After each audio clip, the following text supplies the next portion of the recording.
bet you didn't know that your favorite coffees, juices, beers, sodas, all that is made with tap water.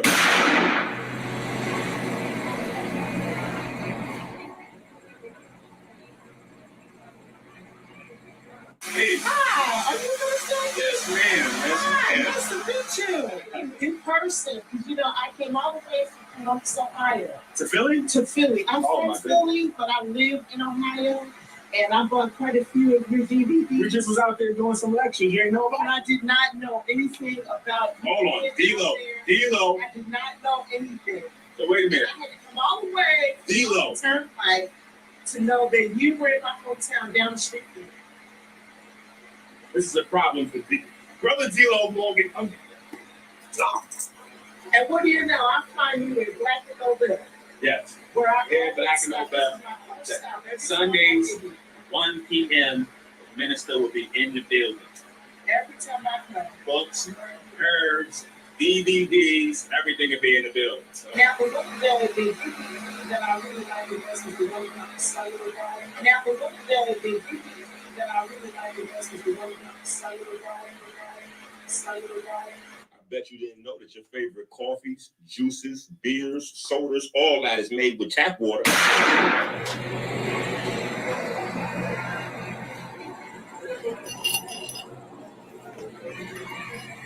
Yes, ma'am. I love that. Going in with the aborted kidney cells. And yes, and that brings me to another point because I was talking to mine and I was learning about Pepsi. yes. And I remember that I was in love with Pepsi for years, and I wasn't in love with Pepsi until I moved to Ohio. And it's so addictive. It's like crack. I really cold, just kind of, a case a day. I used to buy for my ex-husband because he popped it in the can. I said, now I only have 12 left. So when I did the research, you only have 12 cans left. I have 12 left till the morning. Till the morning. Literally. And I put on 80 pounds from just drinking the Pepsi, and all the Pepsi that I drank ruined my thyroid. It ruined my thyroid. So maybe you go on Pepsi, you may not do it. And what's happening is, if you've been studying the books, you see what's going on. You got the white blood cells in the body, which are the cells in your body that responds to aborted kidney cells. So you have to have cannibal cells to respond to, like humans in your food. So it's the cannibal cells in the body that get hooked on the kidney cells that they take from aborted babies, putting into the Pepsi, right? Now, your thyroid, your thymus, your parathyroid, these are the glands in the body that not only control energy, but they also control your natural immunity, which is your electricity in the body. So now when you have an overrunning of white blood cells, that's the first thing that's going to go. So in order to fix that, we have to get you on flex on the beach and get them sea vegetables in there with all that fresh iodine and get that stuff fixed. So what's good for that? Seaweed and kelp? All of that stuff. All that stuff. Seaweed, kelp, Irish moss, there's a couple of them. Laterac. I have about 7 or 8 different ones in the flex on the beach, even though flex on the beach is so loud. But oh, you gonna tell me that now? Yeah. I'm on medication. I've been for 13 years. They can't regulate my thyroid levels. Yeah, it's so I'm trying to natural sea vegetables. Yeah. Natural sea vegetables. Of course, you got to get the right sunlight in, and you got to try to fight the low creepy crawlers inside. Yeah, the craving for Pepsi. But you look like you lost all that weight. I did. I actually lost 2 pounds. I do not eat meat anymore. I don't do dairy anymore. Yeah. 3 pounds in dairy. No meat, no dairy, no Pepsi. Yeah. 3 pounds in dairy. No meat, no dairy, no Pepsi. Watching that Minister EnQi. That's what it is right here. That's it. What you want to do? 63 pounds. 63. All right, the 6 and the 3, that's the 9. That's Osiris number. All right, we're going crazy. I bet you didn't know that your favorite coffees, juices, beers, sodas, all that is made with tap water.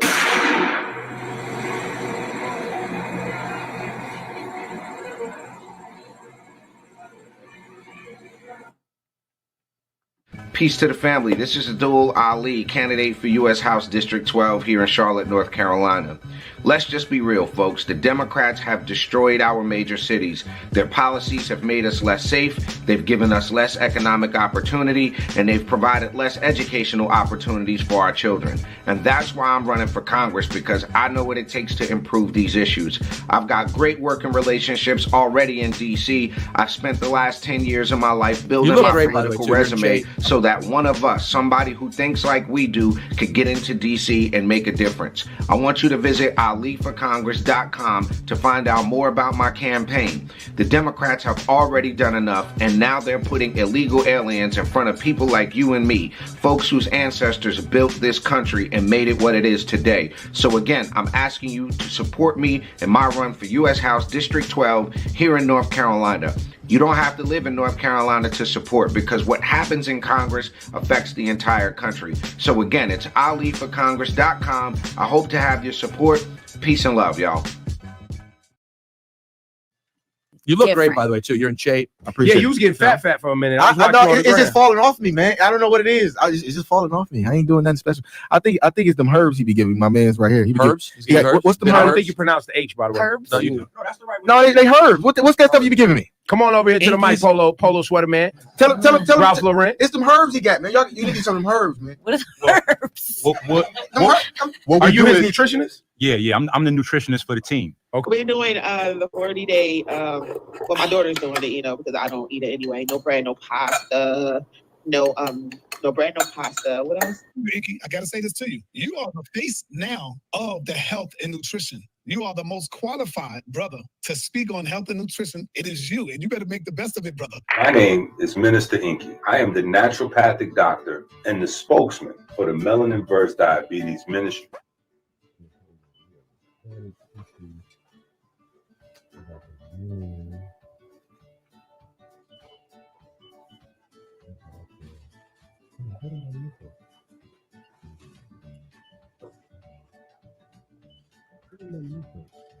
Oh, I know what I'm supposed to do. Yeah. Good thing I have my grocery shopping list. Don't leave home without it. Empress and them and the few of the sisters was talking about health and eating, 40 days of fasting, and he came up saying he wrote books on 40 days of fasting. He created some one of them he created, and they the 40-day fruit fast. Is that's the one he was talking about? I don't know. They shot the nigga. Your science shaky. You really need to read Dr. EnQi books.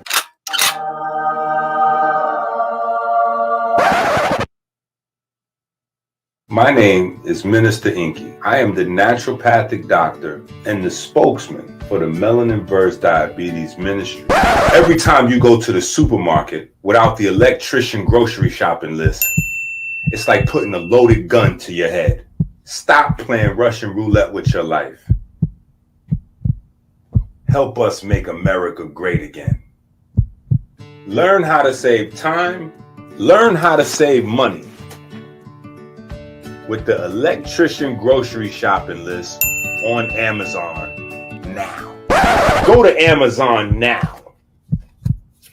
The life you save may be your own.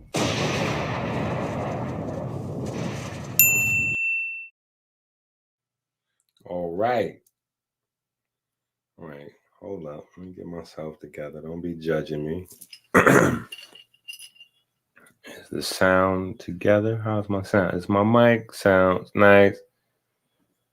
Check one. Okay, yep, I got the right mic on. Yeah, I got this do-rag on. I don't know. I'm trying to grow my hair. Listen, I be having moods where I might just want to grow my hair for like 3 days straight. Like 8 days. I don't know. I'll be going through. I don't know what I'm going through. How are you guys doing? I hope you have fresh air, clean water. I hope you don't underestimate the importance of fresh air and clean water.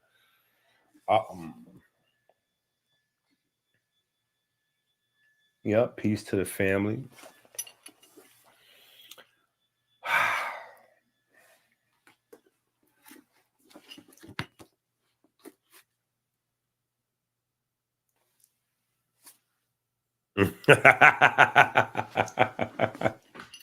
Yo, this joint is epic. It came out better than I had planned, honestly. And I was honestly going to just do a video and kind of get into, I just got the book. So I was going to do like a little, and then I got a text message. I got a lot of action on my phone midday all at once, but I got a text message. Somebody asked me about Lizzo. And I halfway cracked a smile. I'm not gonna lie, halfway cracked a smile. I'm not sure if y'all saw the video where we talked about, I think we were probably the first people to talk about what South Park did with Lizzo in that South Park movie. But I thought overall the South Park movie was an important movie because they were talking about Ozempic, right? So it got a chance for us to talk about Ozempic because when we talked about the purple phase and the discovery of harmine and being able to regrow beta cells and fight diabetes in a new way, yeah, as usual, people just thought I was crazy making up stuff, trying to sell you something on the internet. And then as I started to show you the research, it started to add up, and I started to show you the Mount Sinai, there are people that right now they're using the purple phase. They have, AmericanHealer.website in case you want to get some yourself, right? AmericanHealer.website, going over there and purchase something, right? But there was still a lot of people who were just like in disbelief. And then I was like, all right, cool. Well, it's a guarantee you're going to see these same discoveries that I'm sharing with you in the natural form. You're going to see these in the pharmaceutical market for $1 zillion a pill coming soon to a theater near you.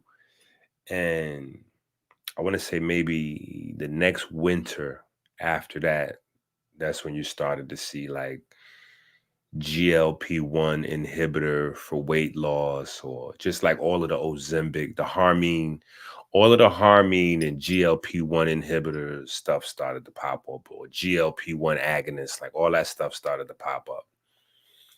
And so I was just like slapping myself upside the head, like, bro, not only do we have, and we still the only ones with the natural, the natural herbs, but we was way early. Like we was way early. So I wasn't really a huge crazy fan of like Lizzo musically, but I stayed tapped into her situation, on her journey. I respect her journey. Right. So I kind of stayed tapped in as much as I can on the journey. All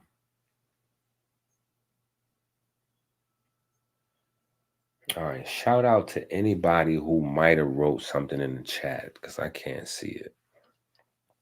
I don't know if that's my computer on the fritz, which it might be because I got too many screens open.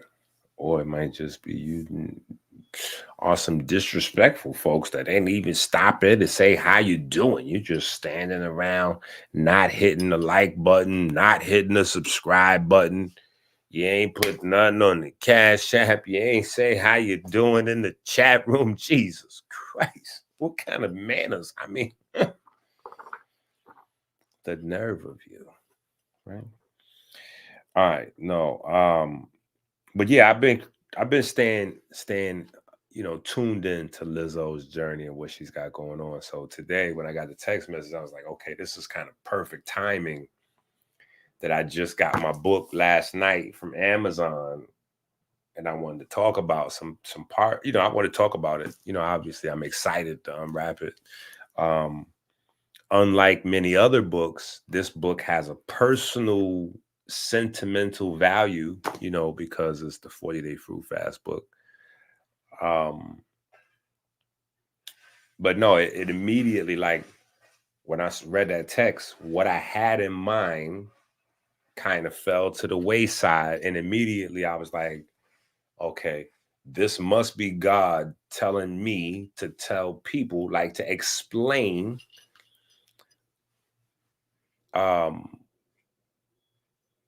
or maybe to re-explain, because I've explained at least 675,775,875 quadrillion times.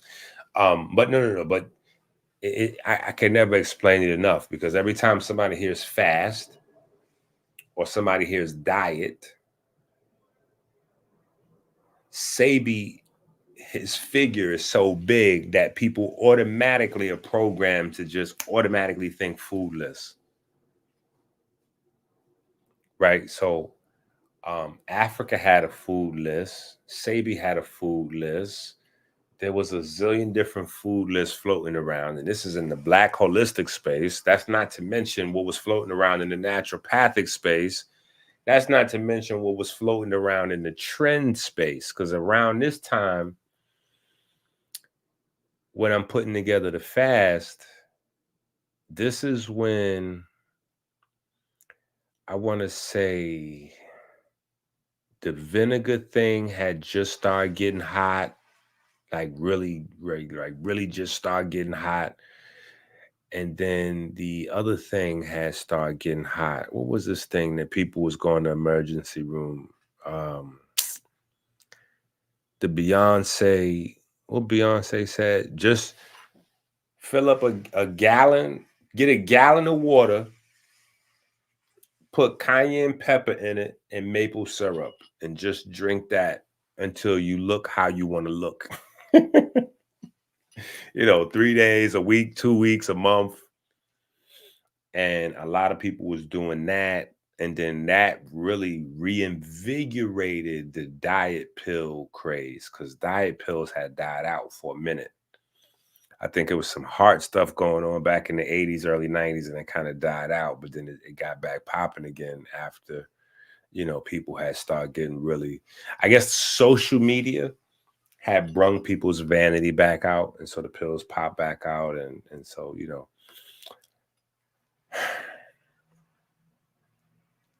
yeah, I didn't want to do a food list. To me, first of all, let me just make sure I reiterate this. I never planned on a long fasting, like a book or a whole bunch of people. This started out as like Diallo jokingly arguing with me, talking about he getting ready to expose me for eating like a slob, right? So this was really about me. And then it got crazy because, mind you, as he's telling me I'm eating like a slob, when we met him, he asked for help to lose 100 pounds. Diallo was a big guy. You know what I'm saying? And we did it. He lost 100 pounds, right? So this was the banter back and forth that leads to the starting of the fast. You know what I'm saying? So it just really is me and him almost. It's just personal. It's like two guys talking BS, talking trash before going to the park and lacing them up one time on the basketball court. Like, it's that kind of energy. It's like a me versus you kind of thing, which is the reason why it's spread, because me versus you quickly turned into my city, which was Philly at the time, versus his city, which was Ohio at the time, even though he was claiming Chicago at the time, right? So all that said to say, initially it was just, I'm thinking in my mind, white rice, white bread, you know what I'm saying? Because when you're not at home, like your diet goes in levels. You got DEFCON 1, you know what I'm saying? Like your diet goes in levels. The further away you get from what you can fully control, you start to let stuff go. right? So, when it's time to tighten back up, you just you start with those loose things that you should not be doing anyway. So that's where I was at with it. Like, okay, let me just get my act together. I'm out here on the road going crazy. But I was hungry. I hadn't really eaten in like 2-3 days. You know what I'm saying? Little bags of almonds and coconut water like that. Anyway, so I was just thinking like white rice, white bread, simple stuff like that. Probably lay off the cooked food for a few days. You know what I mean? We just go raw for maybe a weekend and get back, but as we start talking, crazier and crazier, I always have children with me. So it's always, if it's anything, it's always going to be me and my babies versus whatever's the other thing or whoever's the other people. Like, you know what I'm saying? Like, it's us. We. So he had folks with him out in Ohio that wanted to participate. They was kind of older. So now that presents more of a challenge. So I'm really trying to simplify. So I'm saying all this to say, when I got the text, right, we back to Lizzo, right? Take you all over the place. We back to the top. When I got the text about Lizzo a little while ago, I thought it was important, you know what I'm saying, to maybe have this conversation, because the problem Lizzo's having is the biggest factor that was sitting in my mind when I was designing the 40-day fast. That's why it's not a food list kind of thing. Like, yes, chickpea is okay, but this pea or this bean is not okay. Like, it's not that kind of thing. The 40-day fruit fast, and I didn't want to make it like, because I had experienced the maple syrup fast. You know what I'm saying? Like, most of the crazy stuff that I talk about, I test on myself and how, like, so before I discuss it, I make sure I know it from a book standpoint, but then also from a guinea pig standpoint before I talk. So I had tried certain things and, just to make sure I have a well-rounded perspective on some stuff. But I wanted whatever results people got from the fast to be able to keep at least half, like 50 to maybe 80% of their results. Because normally people just bounce back. You know what I'm saying? You're lucky if you keep 20% of the benefit of your. So say, for instance, you go on a diet. These are statistics. This is not you personally, but say you go on a diet right now, right? And say you do really well on your diet and you're buying pills and herbs and vitamins and you got a personal trainer and you got that video screen from LeBron movie that work out in your house with you and all kind of, you're going crazy. LA Fitness membership, you lit, right?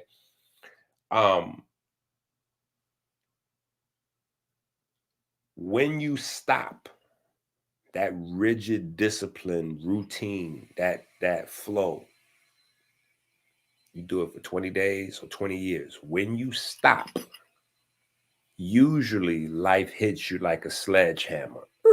So I got to write this down as a note to myself. I need to discuss this more. This is kind of an important thing, right? Oh yeah, I got to definitely write this down. Let's talk about this. Because, and I used to all the time, but people used to mistake me for joking because I would be joking. And I would tell people I'm joking, but I'm not playing. And they didn't really fully get it. But there was a post that I used to repost from time to time on my IG with these guys doing this crazy Mission Impossible workout, backflipping and doing like 3 exercises at once and all kind of crazy stuff. And it was like, that post was an example of what the workout industry and the fight to grab customers, to grab business has become, to the point where the trainers are doing things that are damaging their body. This is why they're dying. Like, You never had so many bodybuilders and personal trainers having heart attacks ever before. You've never had this before. They're dying. And a lot of the people are trying things they see on the internet and getting sick diet-wise, or trying exercise programs and getting injured and then stopping, right? And so this is why the pharmaceutical, like this is why the resistance, okay, so if you just getting in the health scene the last 5 years or so, there's been like a golden rainbow over the health scene. Before that, there was a period of time where literally people that was in the know would send me prayers every morning because they was like, yo, holistic healers are going missing. They're getting strangled, killed, kidnapped. It's crazy. Don't even say you a healer. It's at one time that was that was like damn near you was a trap rapper. You liable to get, like, it was crazy, you know. So, you know, there was a lot of negative, you know, like, you know, that kind of attention, you know, from them folks, and there was just a lot going on.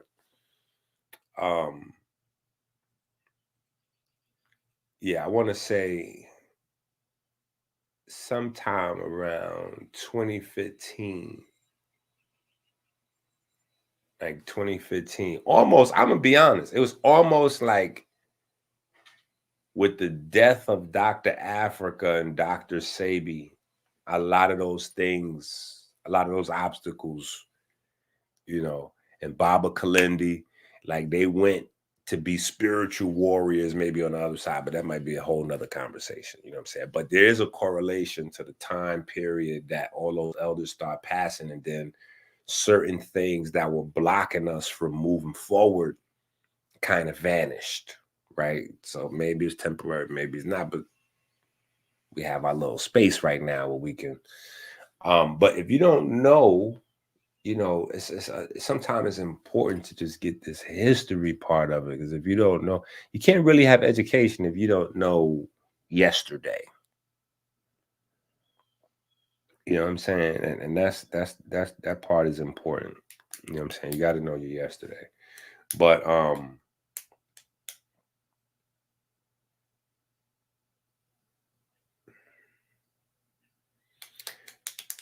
that was just a big thing for me. You know what I'm saying? Like I really wanted to,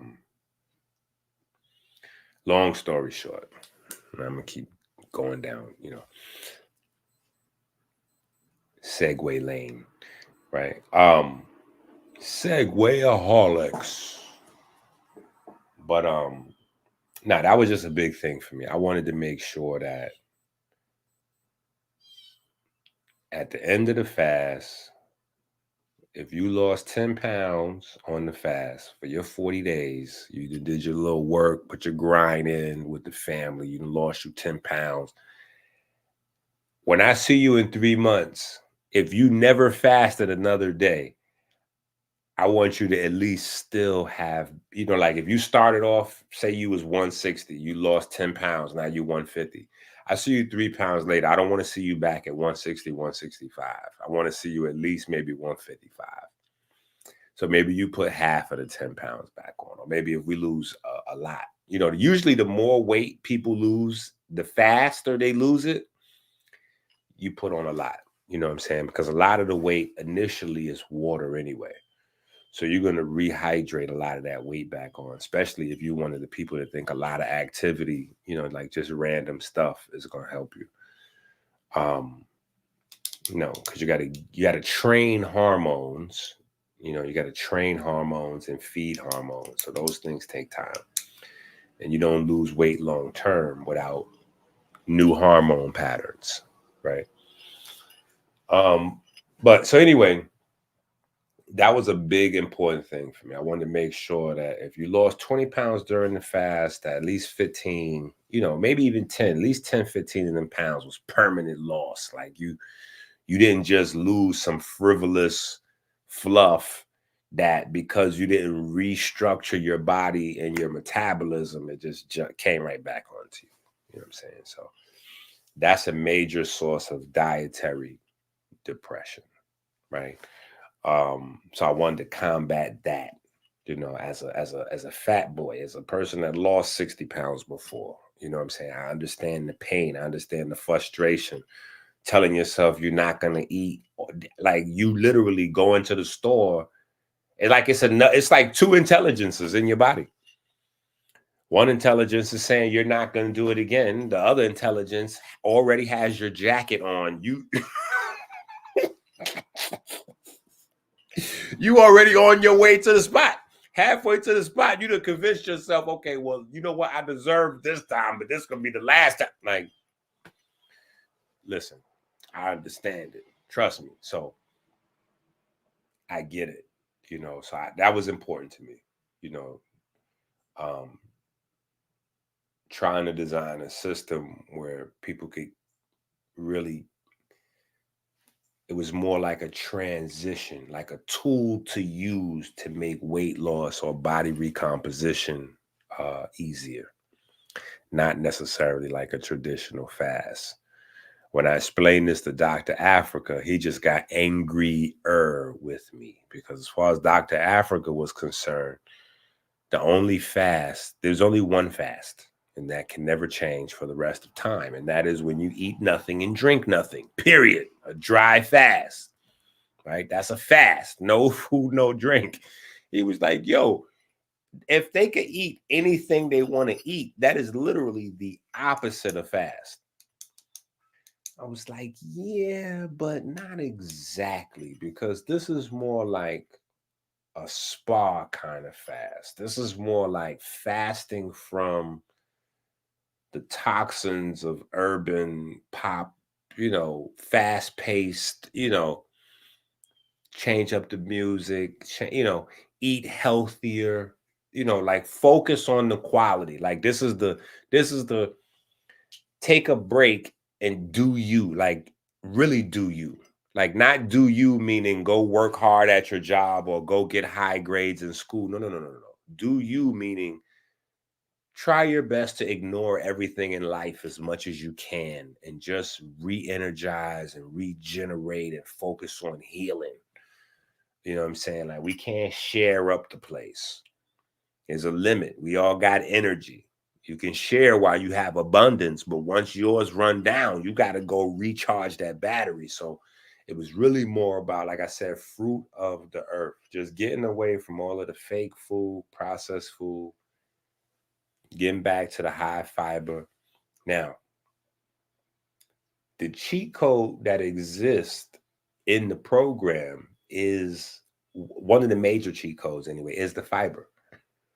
If you go from normally eating between 2 and 5 grams of fiber a day, or 2 and 10 grams of fiber a day, and then all of a sudden you go to eating 20 to 30 grams of fiber a day, it doesn't matter who you are. It doesn't matter what your metabolism is. It doesn't matter what your weight is. It is not possible for you to consume the same amount of food you normally would be eating. It's just not possible. You cannot do it. Fiber is a limiting factor in how much you're going to eat. Fiber is a limiting factor in how much you're going to eat. Period. That's how your body's working, because your body's designed around water. So the amount of fiber you eat tell your body how much water you're going to consume. Now you know how much room you got for other stuff. Right? So the fiber is going to fool you up. So because the fiber is so filling, you don't really have to count calories to lower calories. I've done this with thousands of people. You do not have to count calories. And trust me, there was a time where we was counting calories, going crazier, much more stringent. But like I said, over time, you get to practice and perfect. So it's not possible for you to eat 5-10 times as much fiber as you normally eat and still have the same type of calories or calorie distribution. So it's much easier to get more fiber in, like markedly, than it is to try to count Okay, wait, how much ketchup did I put on there? Was that 2 tablespoons of ketchup? Shit, how much? Was that 2 tablespoons of ketchup? Hey, was that 3 tablespoons? Was that 3 tablespoons of ketchup? Was that the sugar-free ketchup or was that the regular ketchup? Ain't nobody got no, I got all these children. It's no fun. I was like, yeah, back to the drawing board. There's no way. There's no way I can manage no program where I got to count my calories and then count all these little. No, I'm not counting up no 7 programs and counting. I got to count the dog cat. No, what I'm the blood clot. This thing. Back to the drawing board. So over years, I was able to. And so anyway, back to the text message with Lizzo, right? We still at there. We still there. It was just like the timing was so remarkable because Lizzo overate. And she got followers, obviously, people participating with her, using her for inspiration that she's going through social media. So she makes this post and say she feeling, like really, really depressed and down because the day before she had binged out and went crazy. And that brings me to the second point. The first thing I wanted to make sure I could do, make it simple. Everybody could participate. But also, lasting results and then come into this issue, right? Continuity, right? If you eat meat per se, right? Because that's one of the big things. Oh, I'm going to try to go vegan. Okay, cool. So you try to go vegan and you're doing your thing for a couple of days. Now, mind you, the 40-day fast is broke up into 8-day periods, 5 8-day periods. So you're doing your thing for the first 3-4 days and you slip up. You slip up.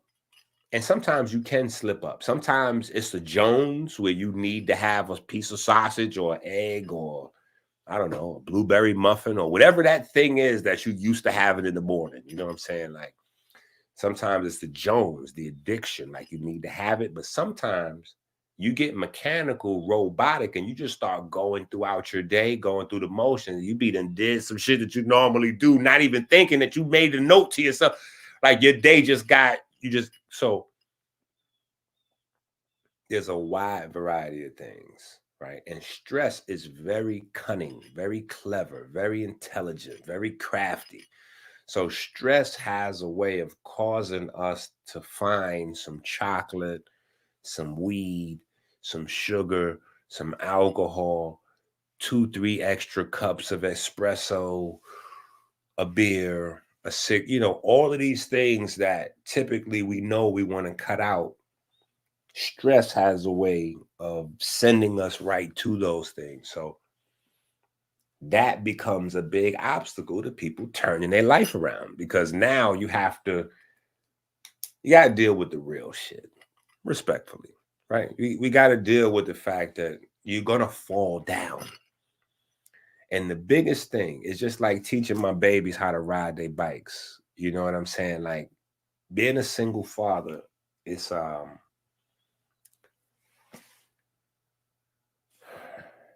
it's challenging in a lot of ways. Like just being a single parent is challenging in a lot of ways, but the single father is, I guess, is equally challenging. You know what I'm saying? Because a mom's is nurture first, where dad is protect first. So a single mom, she has to switch gears and go into protect mode, whereas a single dad, he's got to be able to switch gears and go into nurture mode. You know what I'm saying? So I have to be mindful of that because I have more girls than boys all the time. My response to somebody falling off their bike, scraping their knee, got to be a little bit different. But you got to know even when to tell the girls, hey, shake that shit off. Shake that shit off. I'm not giving you no kiss on the knee, nothing. It sting, it hurt. All right, cool. You're good. Get back on that bike. Get back on that bike and knock it off before I don't let you bring it back out again. All right, Daddy. Get back on the bike, ride a little bit. And then once I see, they manage to figure out a coping mechanism and get themselves back together, then I give them the love that they probably should have got like 2 minutes ago, and give them a little kiss and rub their knee and a little iodine peroxide band-aid. But I want to teach that lesson. You can't learn how to ride the bike, period, unless before you even set to yourself, I'm going to learn how to ride a bike without training wheels, you already expect to fall down.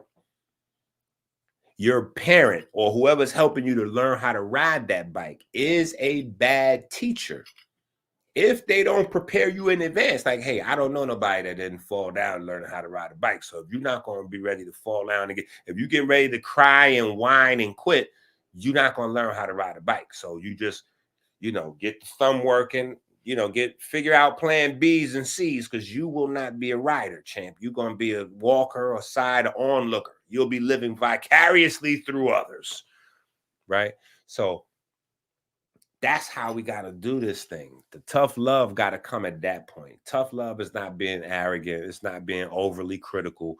Tough love is just being able to properly prepare people for fights that they have coming. And changing your life, reconstructing, that's a fight that you got coming.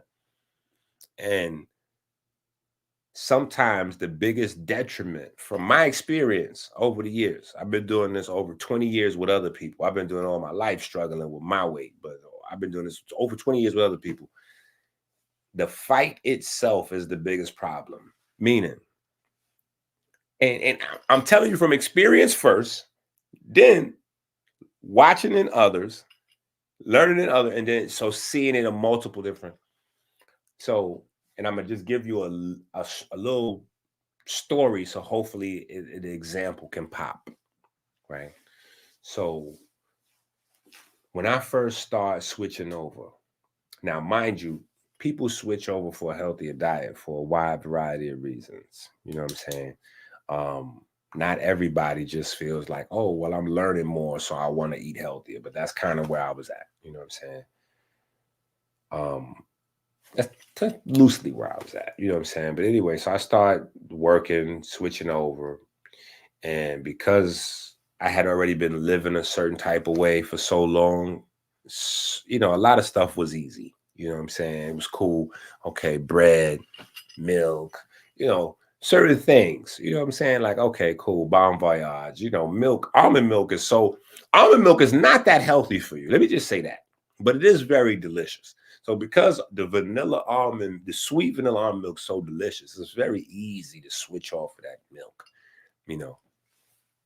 Wheat bread, there's so many varieties of breads. It's easy to switch up off of that white bread. You know what I'm saying? You might have to spend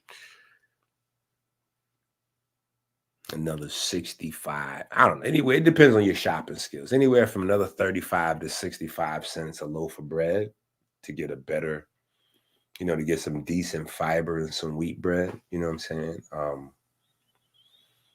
Yeah, you ain't gonna get nothing for less than $1.99, $69, something like that. It's gonna be closer to $2. You might be able to get you a cheap white loaf of bread for about $1.25. Yeah, that ain't gonna have no fight. That's just that. You might as well think of that as cotton candy. That's just turning right to sugar as soon as you put your lips on it. Right? But you get a little fiber, you're around $1.75, $2 a loaf, you get decent. So the milk, the bread, that wasn't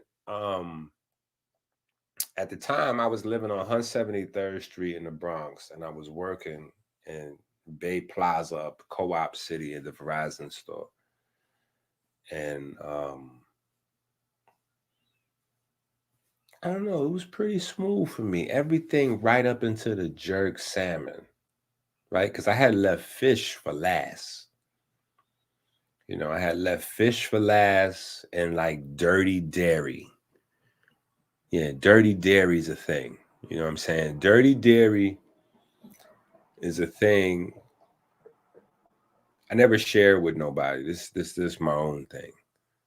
But maybe I should share. Maybe I should write this down, make a note to myself. Dirty dairy. Let's write something about dirty dairy.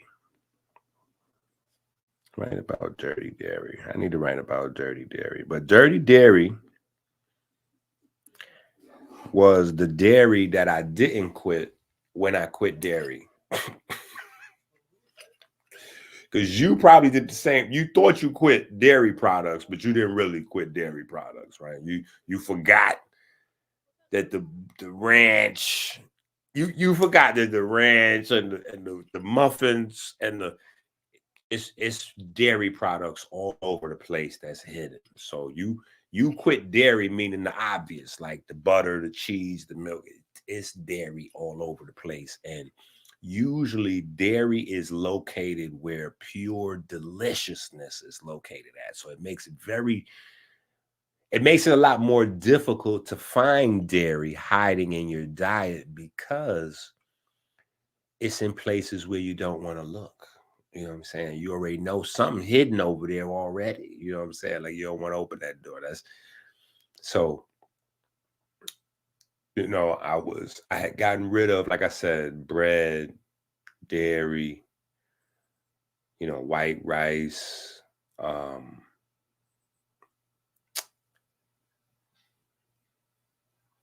was buying ridiculously, oh my God, that pasta drove me crazy.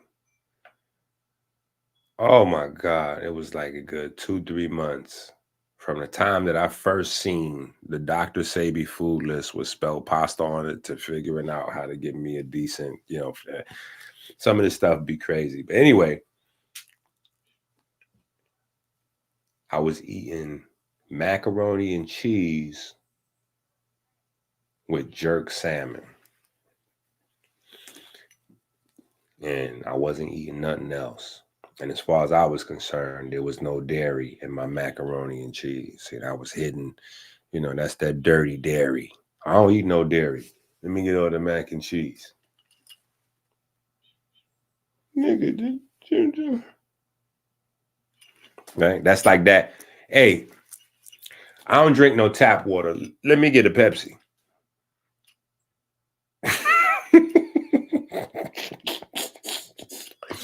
But anyway, like that would be the thing, right? And I would have that.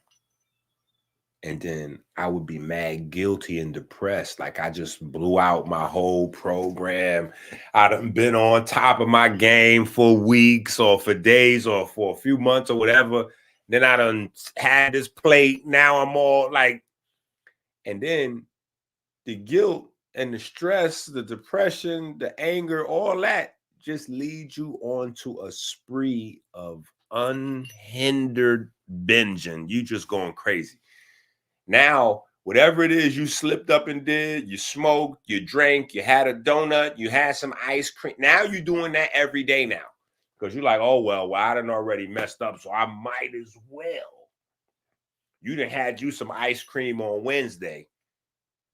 Pay attention. This is important. You done had you some ice cream on Wednesday, not vegan, some regular ice cream. So now Thursday, you all, oh, man, damn, what I'm going to do? So now you stressed out because you done messed up your diet program. And now you tell yourself this, I'm going to start fresh on Monday.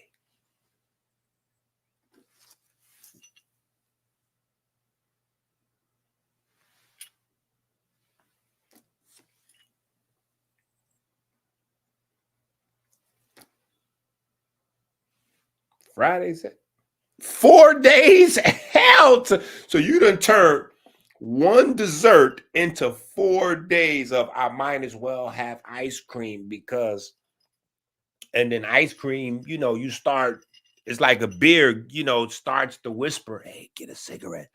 The ice cream is going to start whispering shit like, hey, get a cookie. It gets crazy.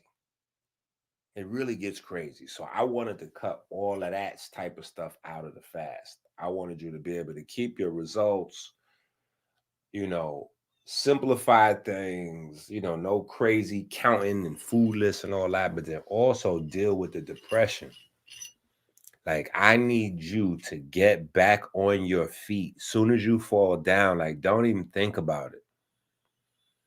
You know what I'm saying? The first few fasts, it was different. I had much to learn and maturing to do. You know what I'm saying? But because it's a lot different doing a fast, like behind the scenes with the group, like even by yourself with people, it's just different, private versus public. You know, people respond to public attention very differently. So you can't, but so yeah, the first couple fasts, we thought we was all holding each other accountable, like, and then people got personal and it got a little, so we learned to respect boundaries over the fast. And, I took that into account with how we need to do.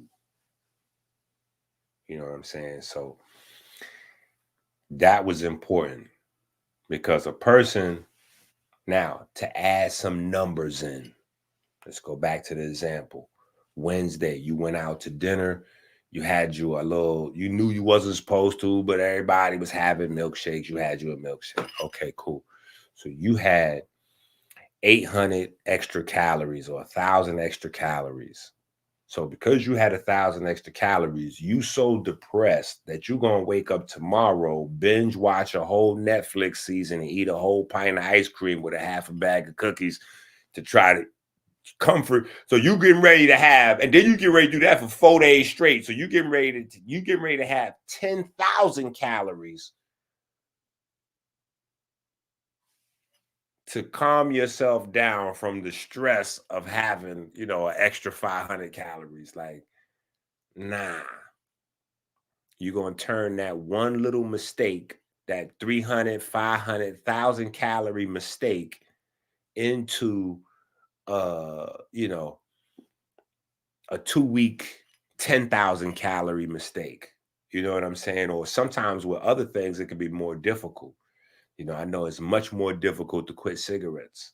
So by the time you get 3 days in with not smoking no cigarettes, you never supposed to look back. But it happens. You have an argument with your boyfriend, your girlfriend, wife, husband, whatever. You have another cigarette, and damn it, they got you. The monkey's back on your back. Just ignore it. Just forget about it. That's the best thing to do. No matter what the addiction is, it don't matter if it's Twinkies or crack. If you fall off the wagon, do not beat yourself up about falling off the wagon. Just start back up.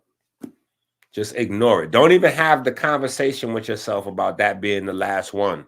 Just go right back on as if that moment in time did not happen and you still who you was like before that. So like, say, back to our example, Wednesday night, you had the little ice cream, milkshake, whatever.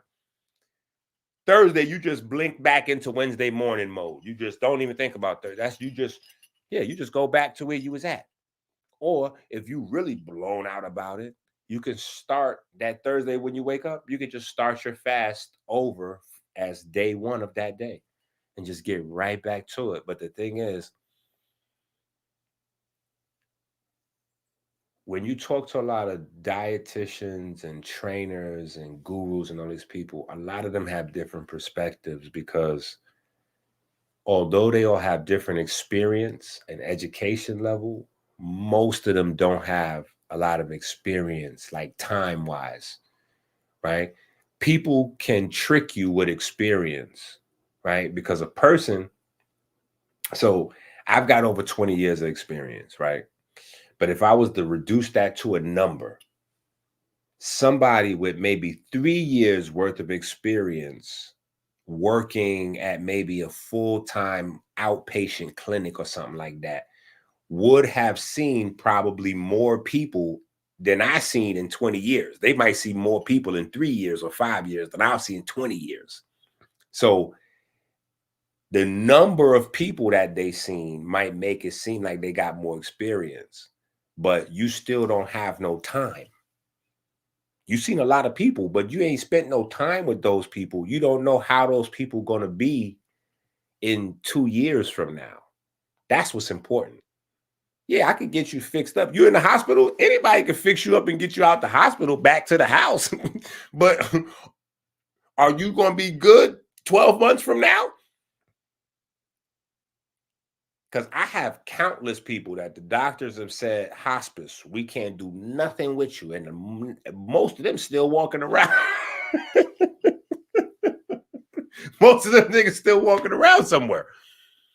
So there's a bar where you judge whatever your standard is. You know what I'm saying? Like, and that's a personal thing. Whatever you're trying to build as a legacy, as a business, as your name. You know what I'm saying? Like, but that's what we was on. You know what I'm saying? Longevity, results, masses, not women, not men, not for children, not for adults, not for blacks, or not for gays or straight. Everybody. Gay people got health issues. White folks got health issues. Mexican folks, you know, Zimbabwe. I don't know, wherever, you know, I mean, you know, if you got a heart and a brain, chances are I could probably give you some good. I could point you in the right direction. You know what I'm saying? So, but that's where I was on, because that's a big thing. That's a big thing that sets people back. You know, they make that first initial mistake and then they getting ready to throw away all their results and everything because they don't know that this is more about habit forming. And that's why it's important to know the experience, because you could do some things and get some really crazy results in a short period of time. But does that person regress to the mean over 5 years? You know, when they motivated because they done went through a breakup, so they're gonna fix their depression by changing their image, so they willing to go through the craziest diet and work out day in, day out. You know, then they're making a social contract by showing people on the internet, like, look at this. So they got more pressure to keep going. But that's hard to keep up. That's not something that, even if it is a temporary lifestyle, like athletes have, models have, 10 years, 20 years, when they stop the job and they stop carrying that load. I mean, Dominique Wilkins, best example. He went from being a #1 athlete around the world to having, you know, being seconds from death because diabetes got him immediately. Bam, as soon as he retired, whoo, damn near brittle diabetes. Right? How do you go from that type of health to that type of sickness? Because it's there. You got the habits. You have the pattern. It's just you have a glitch that's keeping you away from the result. But once you change whatever that thing is, you're going to go back to a mortal, and now you're going to have the sickness. Right? So if you have a sick pattern, right? You eat sick, you live sick, you watch sick, you hear sick, you drink sick, you have a sick pattern. But because you exercise like a Super Saiyan, like you're not even human, an ungodly amount of calorie burning, right? You're burning literally 5,000-6,000 calories a day. You go ahead, go ahead with the 40 cheeseburger, like go crazy with the mukbang. Go. Soon as you change the condition, the glitch where you're burning, because that's not a normal amount of calories for a person. As soon as you get back to a normal 1,500 calories and you still have the habits of the guy who was eating 7,000 calories, oh, you 2 weeks from a heart attack. You 2 weeks from a heart attack, 12 days from a stroke. It's a wrap. You going down, champ. That ain't even nothing. You're going down for sure. That's just how that go. So it's the habit that's more important. And unexperienced people, they don't know that. They all about the numbers. And so they're much more strict and stringent on aspects of your new program or regimen that they don't need to be. And you don't really learn that till you've been doing this 5, 10, 15, 20 years. And you start to see like, okay, the only thing that really lasts for a long time is habits. Habits. So let's get the habit. So if you binge or you eat some crazy, whatever, don't worry about that because you're trying to build the healthy habits. So if you got 5 days in and then you on one meal, you happen to do something crazy, don't even blink. Don't even stress yourself. If you even get somewhere and you see something and you feel like you want to have it, just have it. Have it, no guilt, and just go on to the next day. Right? That's how the program is laid out. That's how the program is laid out. And the high amount of fiber is also going to give you some leeway with that. Yeah, high amount of fiber does magic with your calories. Magic with your calories. So, you know, being habitual, methodical, and, you know, just being as consistent as possible. You know, so that's where that 12 o'clock text really like hit me in a place where I was like, oh, wow. I didn't even remember.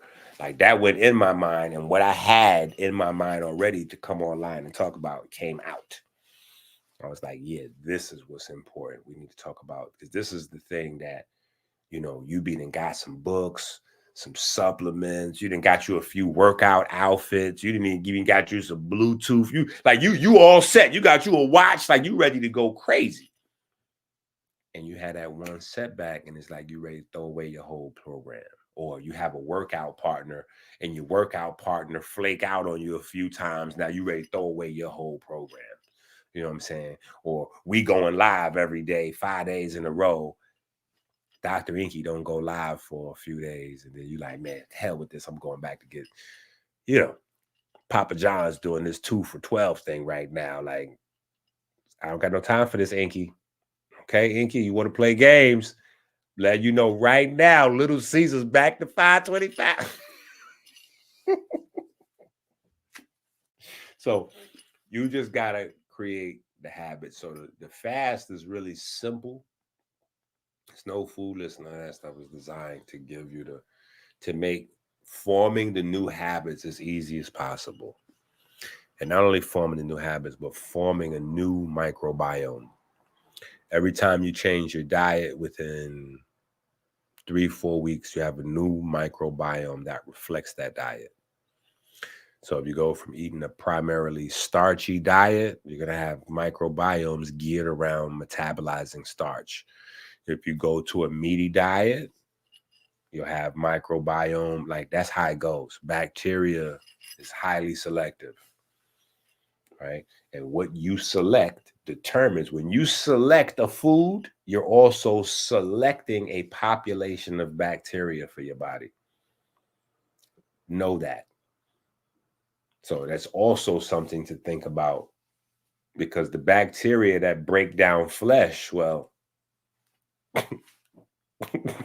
they break down flesh. So yeah, I don't know if that's what you want to build up, right? Shouldn't throw stones if you live in a glass house, right? I mean, it's just that. There's that, right? So there's that. So I guess in short, we might just tell Lizzo that she needs to go to the website. He'd be like, yo, what's the website? And when they say, what's the website? Now I'm just looking at niggas crazy. Like, what do you mean, what's the website? I don't think it can get any more simple. It's Amazon. I just want you to go get the books at Amazon. That's what we want you to. I'm going to send you over there to Amazon and get you together.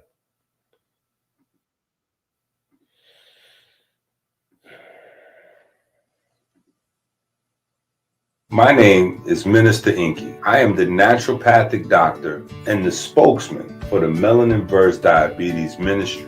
Every time you go to the supermarket without the electrician grocery shopping list, it's like putting a loaded gun to your head. Stop playing Russian roulette with your life. You did. Help us make America great again. Learn how to save time. Learn how to save money with the electrician grocery shopping list on Amazon now. Go to Amazon now. The life you save may be your own. You did good today. Really good. Lizzo is just like us. Recently, the singer has been candid about her weight loss journey on social media, and she now takes to TikTok to come clean about a day that made her feel really bad. Sharing this video September 30th of her in frame behind the caption, "I overate yesterday and I'm feeling really bad about it." Before continuing, "I'm trying to remind myself that my body needed that nourishment, and if my body deserves comfort, then my brain deserves comfort too," alongside a heart emoji. In the caption of the TikTok post, Lizzo writes an encouraging message to all her fans. "If you're going through this, you're not alone." This comes after the Grammy winner shared a before and after video of her weight loss journey on September 18th. In a video posted to her TikTok, Lizzo displayed a noticeably slimmer figure as she stepped fully into view while donning a black two-piece Yiddy set before cutting to her in a gray bodysuit that displayed her body's transformation. But Lizzo, who has long been an advocate for body positivity and inclusivity, stayed true to her roots, writing in the caption of the post, "Fine both ways." And some people were quick to question whether she used a weight loss medication, and one also asked if she used drugs to drop the pounds. But Lizzo did not let these comments slide, writing on a September 20th Instagram video, "When you finally get Ozempic allegations, after 5 months of weight training and calorie deficit." The same day, Lizzo shared a video montage of herself working out inside a gym.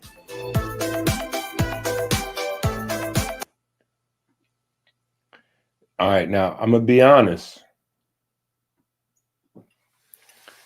When it comes down to laying the science down side by side with the Scammy Davis Jr., 5 months is cutting it thin. I'm going to just be honest. 5 months is cutting it thin for her to have lost that much weight. That's a lot of weight that she lost. That's a lot of weight. That's about 100 pounds, maybe. That's more than some people to have lost in 5 pounds. Now, is that possible to do naturally with exercise and diet? Absolutely. Absolutely. I lost 60 pounds in less than 5 months, and I've helped people to lose 100. I don't think we did 100 pounds in 5 months, though. That's kind of aggressive. But I have helped a couple of people to lose over 100 pounds. You know what I'm saying?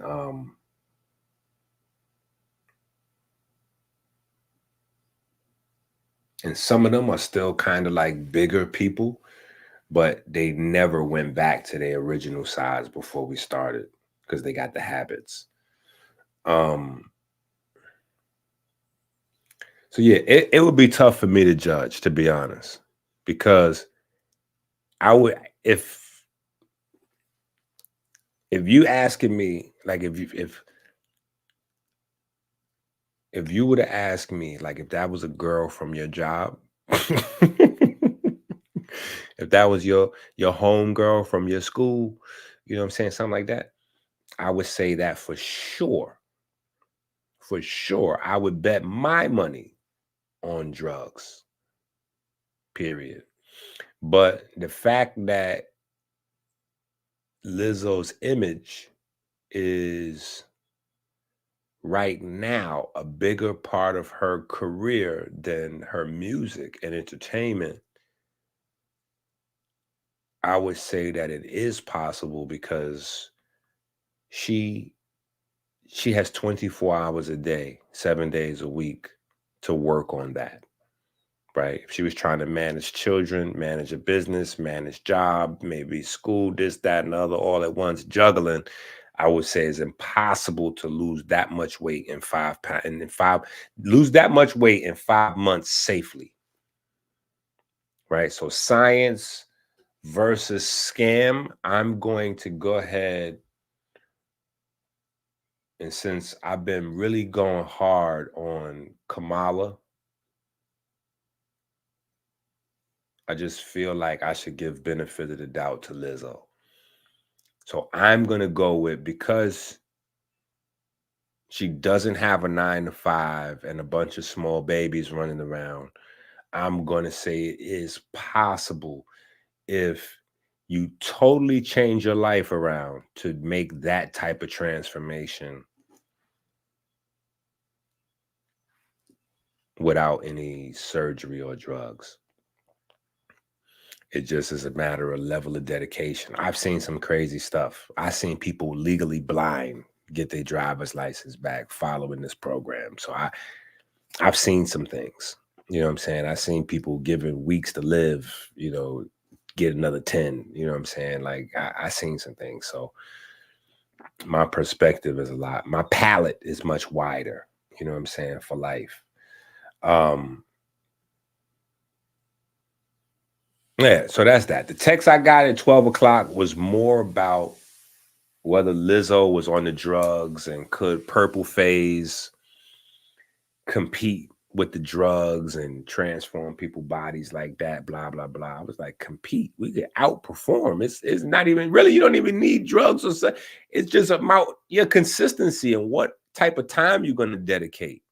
You know, I say this all the time, and it's like it goes in people's. In fact, in the movement book, the time book, we discussed this in detail, right? But time is very important. And here's the hustle. And this is why you'll never get where you're trying to go, because you don't realize the time part. So when we look on TV and when we look on social media, the people with the perfect bodies, a lot of time they've had surgeries, they use drugs, and they do that for a living. So that means that they're exercising anywhere from 3 to 7 hours a day. 3 to 7 hours a day exercising, and forget about it. They all away with the diet. They got calorie, they got machines, apps, all kind of, they forget about it. You could show them a slice of bread. They'll tell you how much calories in each slice of bread from across the room. They know what amount of calories is in a spoonful of mayo, a spoonful of salad dressing, a spoon. Like, they forget about it. You don't even want to do that much work. Your life doesn't even have that much space in it for that much work, right? But let's just reduce it to the exercise. We'll forget about all the other intangibles that you can't catch up on either, right? So let's say you got this IG model, and we'll round her down. We're going to round her down because she's an IG model. We might be able to round her down too much. She might be on Ozempic mixed with cocaine and Dr. Dominican Republic and frauding on social media altogether. But no, your professional is going to work out usually probably 2-3 hours a day. Probably 6 days a week. 3 hours, 2-3 hours, eat, take a nap, another 2-3 hour workout. So now on average, you figure 5 hours a day, 6 days a week. That's 30 hours a week, right? 30 hours a week. It's 4 weeks in a month. So that means your health professional that you're looking at is working out 120 hours a month, right? So now you're looking at Chris Bumstead and you like, okay, I'm gonna get that same protein powder Chris Bumstead using because I want to get those Chris Bumstead, pecs, right? So I'm gonna get that Chris Bumstead protein. Well, you're never gonna have those Chris Bumstead pecs because you don't have a Chris Bumstead life. Your life has to be set up like Chris Bumstead. So you can wake up at 10 o'clock in the afternoon and go work out for 3 hours, eat the perfect meal, sleep. So you heal up from the workout you did that morning and then go right back to the gym and do it all over again. So you don't have children, job, education, this, that, and the other all conflicting. You don't have nothing in your way. In fact, Chris Bumstead don't even make his food. If his wife ain't making the food come in a package already with the calories counted out on top of the bag and all. Like, so now when you get told that all you need to do is hit the gym for 3 times a week for 30 minutes, and so now you start to buy these products like this guy got, and you after 2 months you discouraged because your body don't look like the girl on Instagram, it's because you didn't realize that you didn't put that same kind of work in to have that same kind of body. You listen to Dr. Oz tell you 20 to 30 minutes 3 times a week. So you're working out 1 hour a week, maybe 90 minutes. Let's round you up to 90 minutes a week. Maybe we're going to throw you 2 hours. We'll round you all the way up to 2 hours. They say you got a whole extra day and you're going 4 times a week to the gym with your little peanut butter smoothie. Okay, so you got 2 hours. Okay, so you got 8 hours a month. 8 hours of exercise a month. How is it humanly possible, even if we give you designer steroids and human growth hormone? We're going to give you unlimited designer steroids and human growth hormone and IGF-1 and all kinds of other shit that you fantasize about from watching TV. We're going to give you every drug possible to build muscle, right? On a 8-hour workout program with every steroid available on earth, it is not possible for you to come close to somebody working out 90 hours a month with no steroids. Let's say that this person is working out 90 hours a month and this nigga eats White Castles morning, noon, and night. If they survive and don't drop dead from a heart attack, that person will look 20 times better than you if you have the best vitamins, herbs, steroids, you name it. I mean, the legal, illegal, the best. I mean, you can have Dragon Balls, damn it. You can find all 7 Dragon Balls. This is what I'm saying. 8 hours a month workout will never get you the body of somebody putting in 80 hours a month. I mean, think about this. They're doing 5 hours a day, 6, 7 hours a day, and you're doing 8 hours a month. So that means every 2 days, right? They got 10 hours in. So every 2 days, they've done more than you did in a whole month, right? So now in your universe, you got 12 of those months to work out to change your body. But that month only represents 8 hours. So technically, this health professional over here, they doing the same amount of workout that you're doing in a month every 2 days.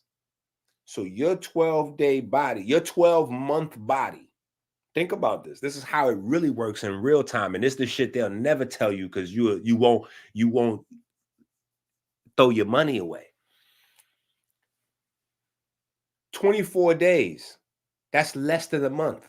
In less than a month, the average health professional works out. In 3 weeks, the average health professional works out more than the average person does in 12 months.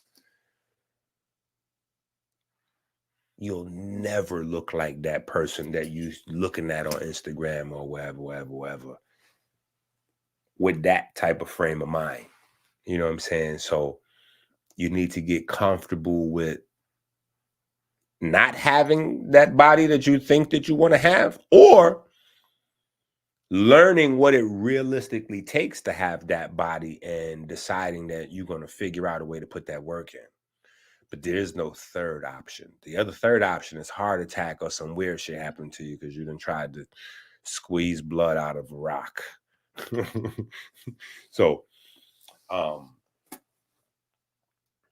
that's the issue.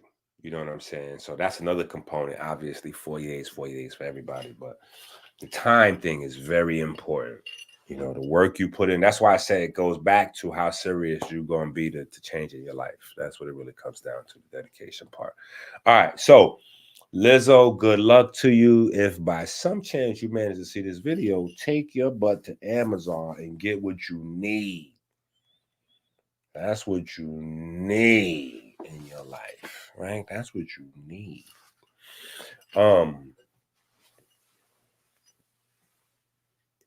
I'm so excited about that book. Let me tell y'all why I'm excited about that book. Outside of the obvious, right? Because I got a little blank pages journal in the beginning where they got like pictures from different random pictures from over the years of the fruit fast. You know what I'm saying?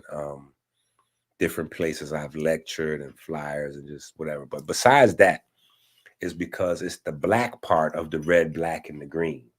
So we did the kitchen chemistry book, right? So that's that. That's the grocery shopping list book, right? So we did that. Then from there, we did orthorexia and autodidact, right? The orthorexia book was more of the red book. And then the autodidact book was the green book. And now this is the black book. So that's why I kind of had to take it back to like a Bronx kind of vibe for the cover, right? And what's the red, black, and the green? The red is that whole big family of vitamin A. The green is that big family of chlorophylls and magnesium we was talking about in the autodidact book. And now the black is the eumelanin. That is the central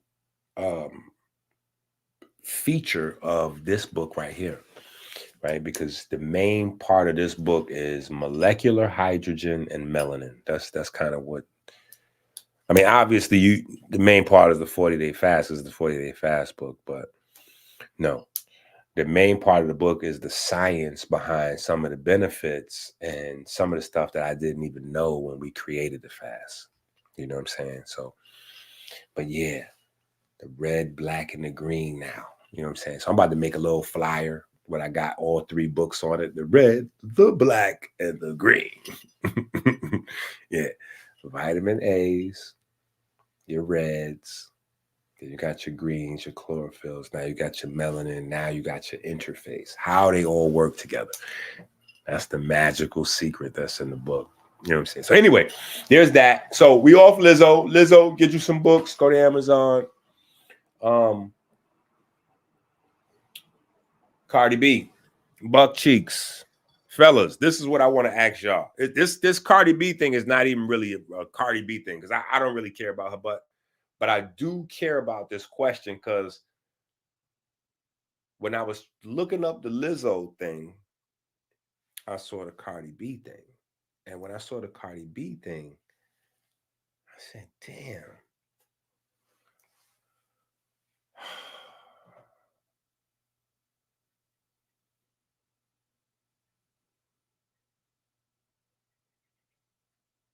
I wonder how this shit go.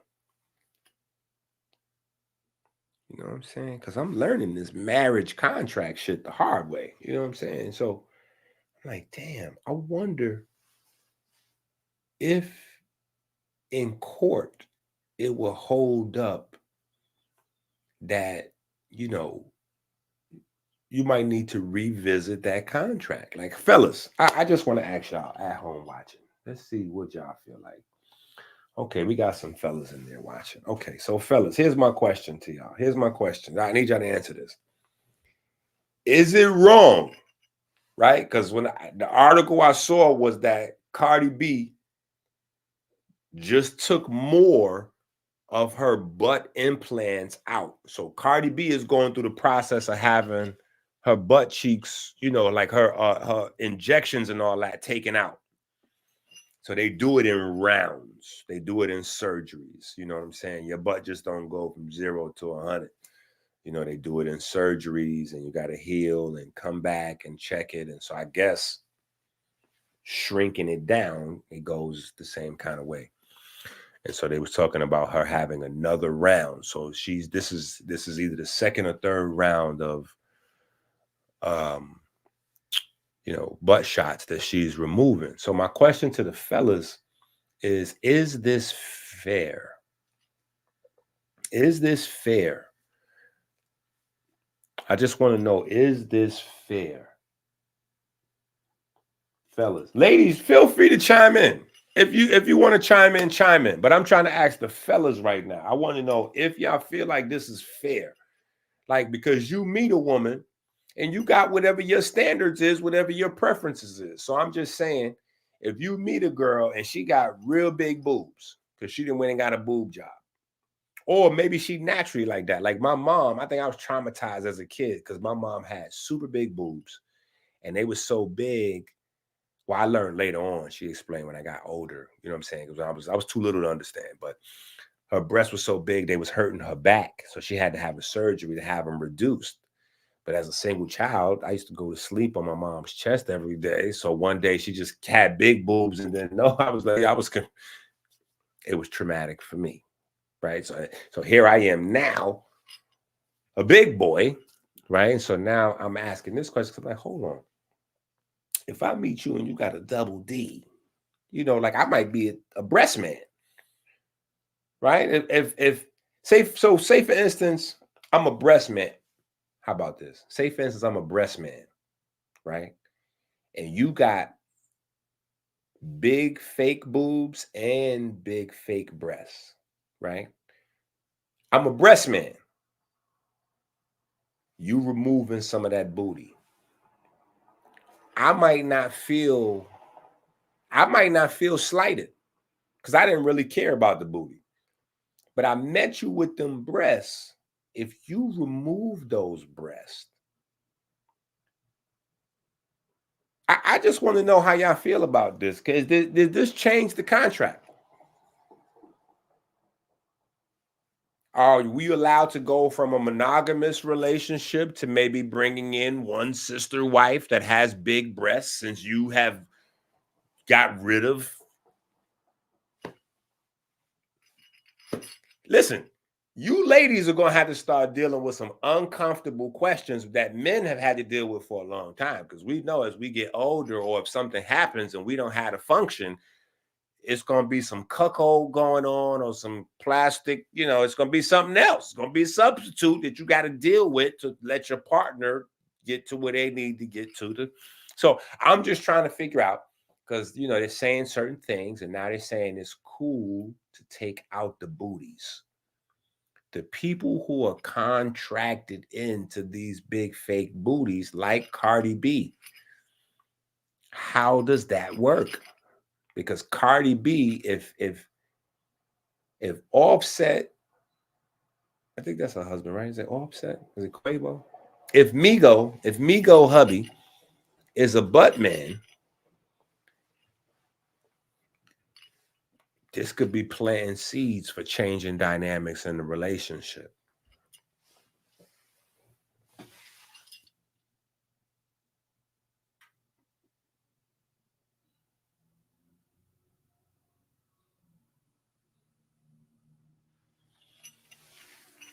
Okay, so hold on.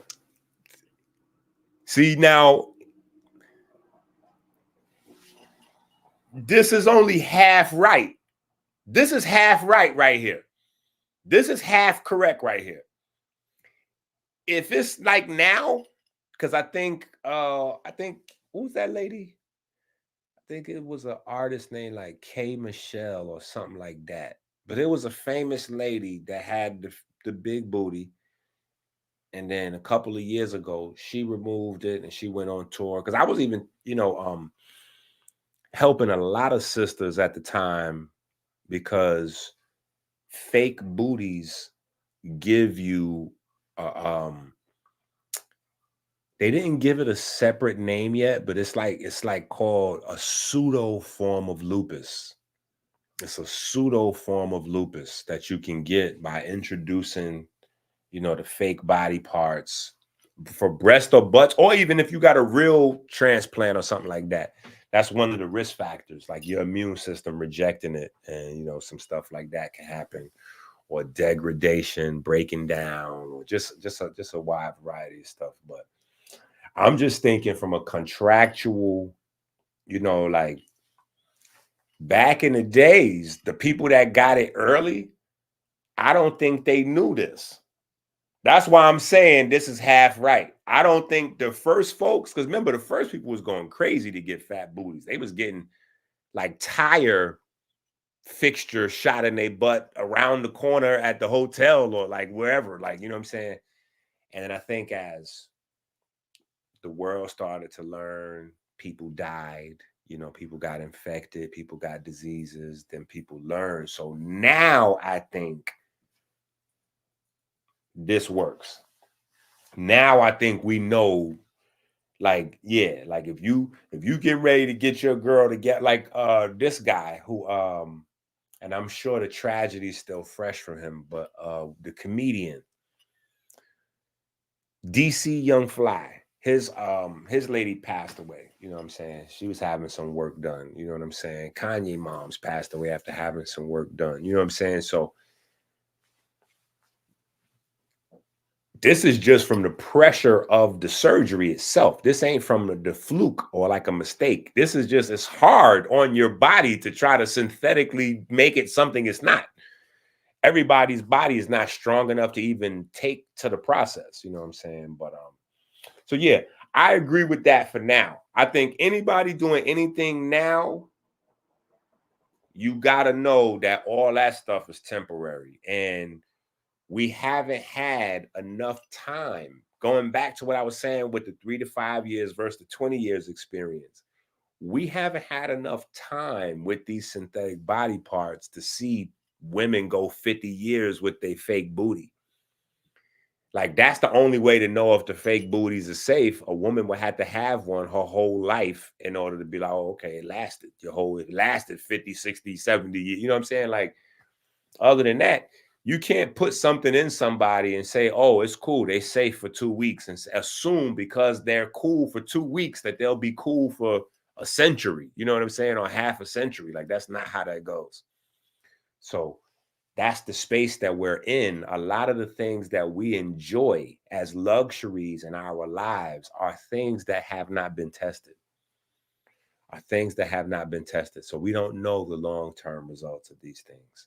There is no 100-year test group for the new Wi-Fi service or the new, power lines or the new Ozempic this or that or the new titties or what. Like, we don't have. So we are the guinea pigs.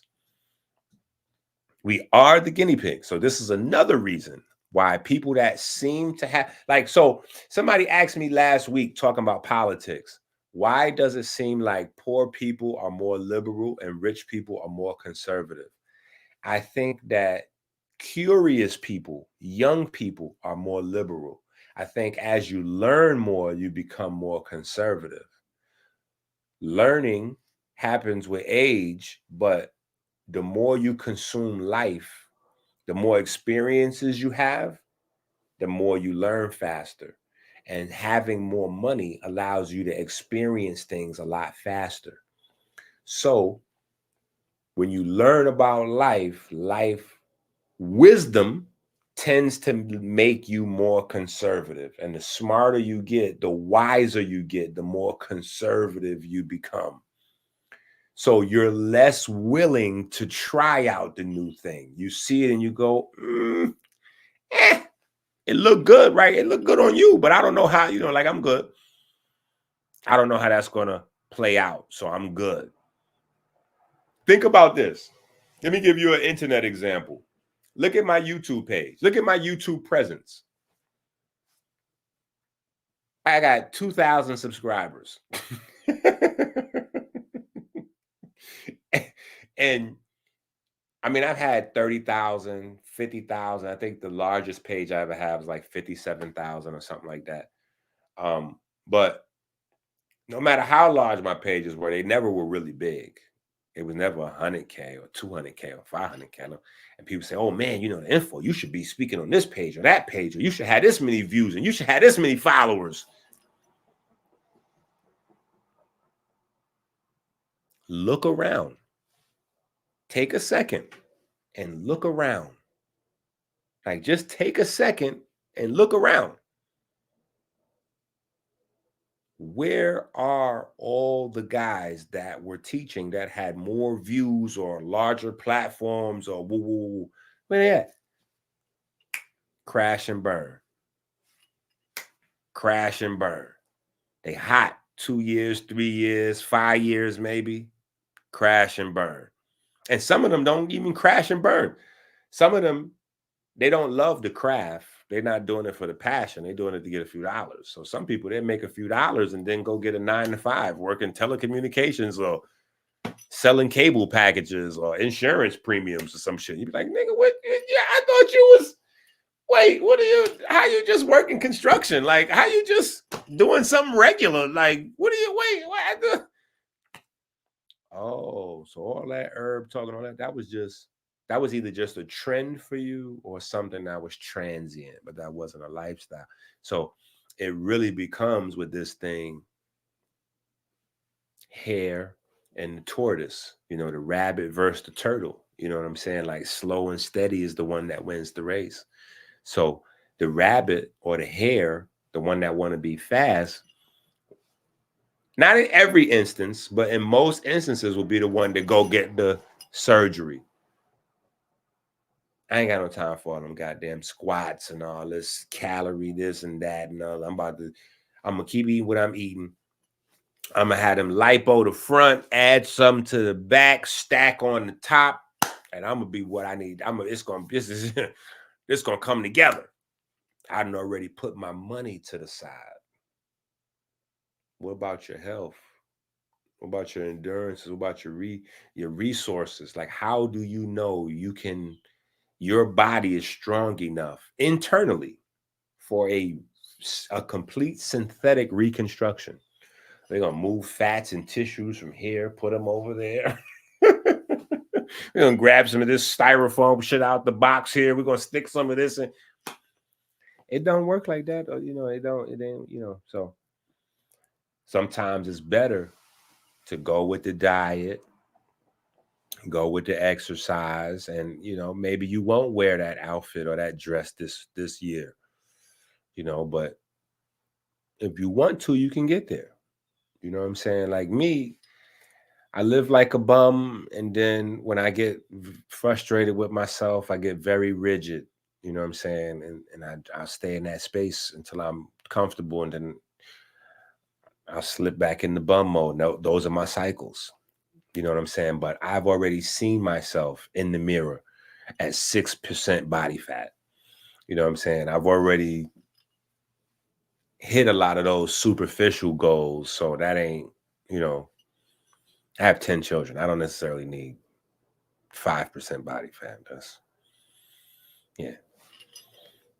Start going back to making it, what I'm saying? I'd be at 20 children before, like I'm so I'm just saying everybody has to have their goals and keep the knowledge, the real information.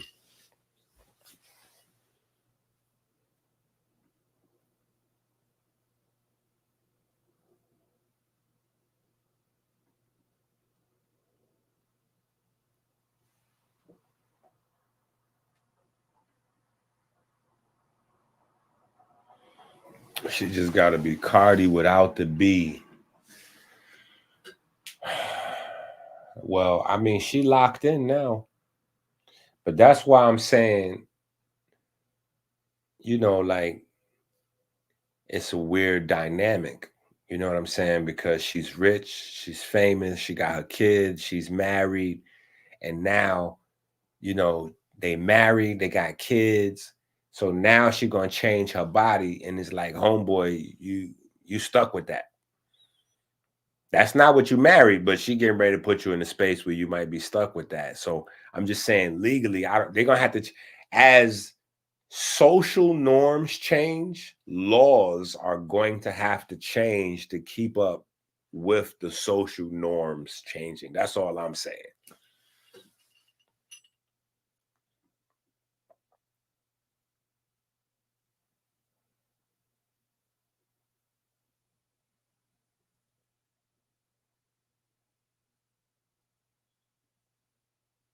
It definitely does have an odor. Okay, I was right. Yeah. It definitely does have an odor, though.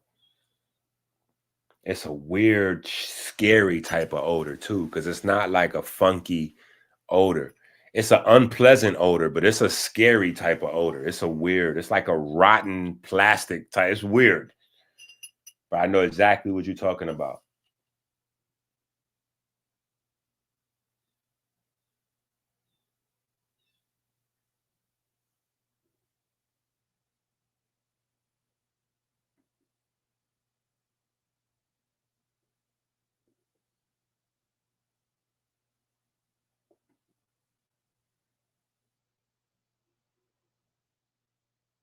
How much days to work out when you're trying to bulk up? Currently on Humor Pro. Well,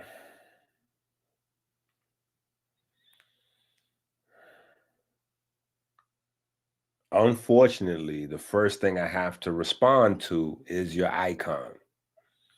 So if that's your hand holding that cigar,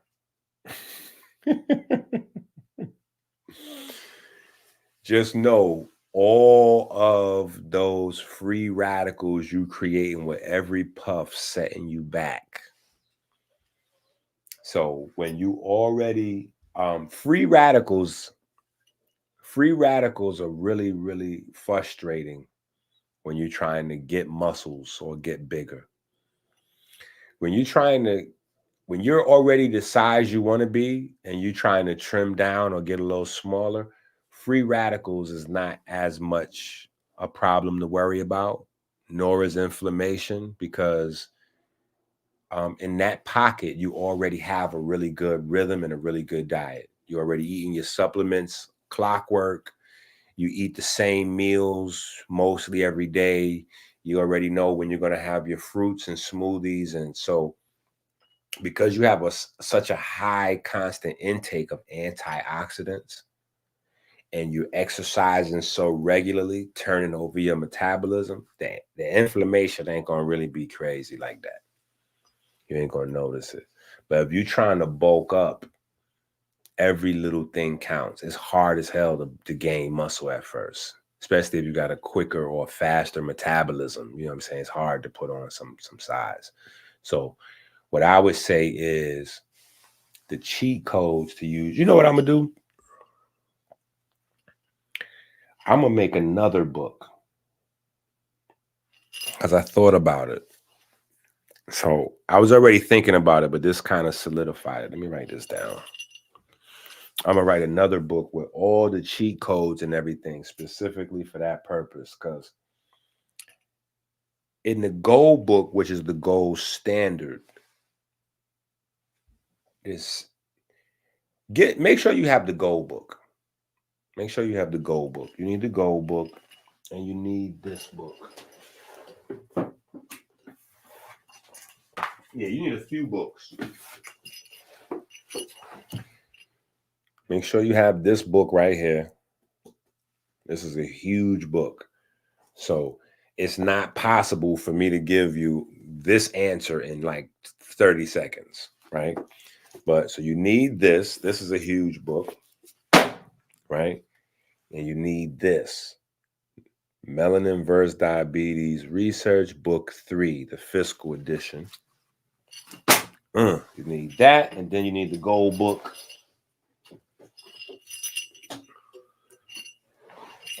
Right? And of course, our gold book is always invisible on the green screen. But them 3 books right there will get you together. You know what I'm saying? I'm starting to pen another one focused strictly like on extreme bulking and some of the cheat codes associated, because I know we need that. But if you're on Humor Pro, you're moving in the right direction. I would just say really one thing I can say right now, because I'll start forgetting stuff, and I know this is a really good cheat code. Do the same thing that fat people do when you're trying to get big, right? When you're trying to lose weight, like for me, it was stomach. Then once I got my stomach down, it was, like love handles. You know what I'm saying? That was a thing that bothered me. You know what I'm saying? Some people, they want to get rid of like whatever this thing under the arm is called, or under the chin, or wherever.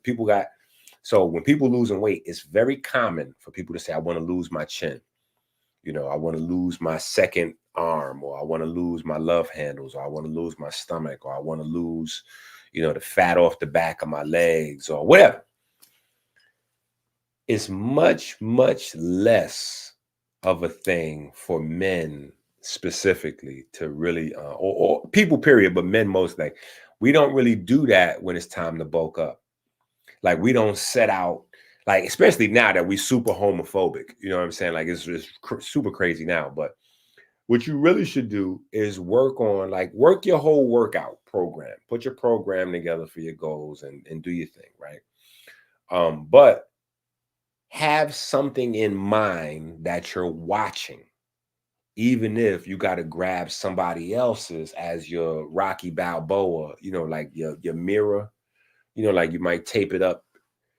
If you got a gym in your house or a place you work out in your house, the block, you know, wherever the block is where you work out at. So for us here at the house, the block is in the front in the driveway at the basketball or around where we got our little dip thing at. That's the block for the house, you know what I'm saying? But so wherever you're going to see it frequently, you can just put a picture up. If you want to develop your chest, find a man as a man, find another man whose chest you think looks good, right? Whose your body shape is similar to his body shape. And then, you know, have that as your goal. So, you know, you still working your whole body, eating for the whole body, but you have a goal of improving your chest exponential, you know, whatever. Or you have a goal of at least seeing an outline of your six pack, you know what I'm saying? Or as a man, you want your shoulders to be more prominent or whatever the case may be. I would say focus on that and then, you know, just find those areas. And, you know, that's a really good tip. Then the second tip, which kind of goes along with that. Now, I got this from my uncle Jojo when I was like 10 years old. Jojo didn't learn how to work out like in professional places. He learned in prison.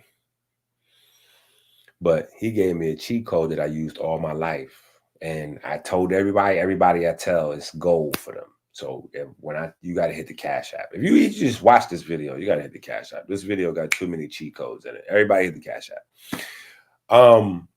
But the cheat code was, oddly enough, simple. Keep your clothes on. I'm like, what? Keep my clothes on? What are you talking about, man? He's like, yeah, man. You know, when you start getting them big muscles, man, when you get to be able to do the Jimmy Superfly when I was little, I wanted to get a big enough chest so that my chest muscles could go like this. Because the guys used to do that on wrestling a lot. So that was my mind. Like, that's what it meant to have a manly chest when you could make it go like that. So I nicknamed that the Jimmy Superfly. Anyway, so my uncle was telling me, you know, if you want to be able to do the Jimmy Superfly snicker, you got to stop looking in the mirror. And I'm telling you, that's my biggest problem. That's why I have the cycles that I have, because I'll be strict and on point. And then when I'm disciplined and I stay focused 2 months, 6 months, whatever, the first time I check myself out for appreciation, I fall in love with that new image of myself. And I start making excuses about why I'm good. And I can go ahead and have this pizza.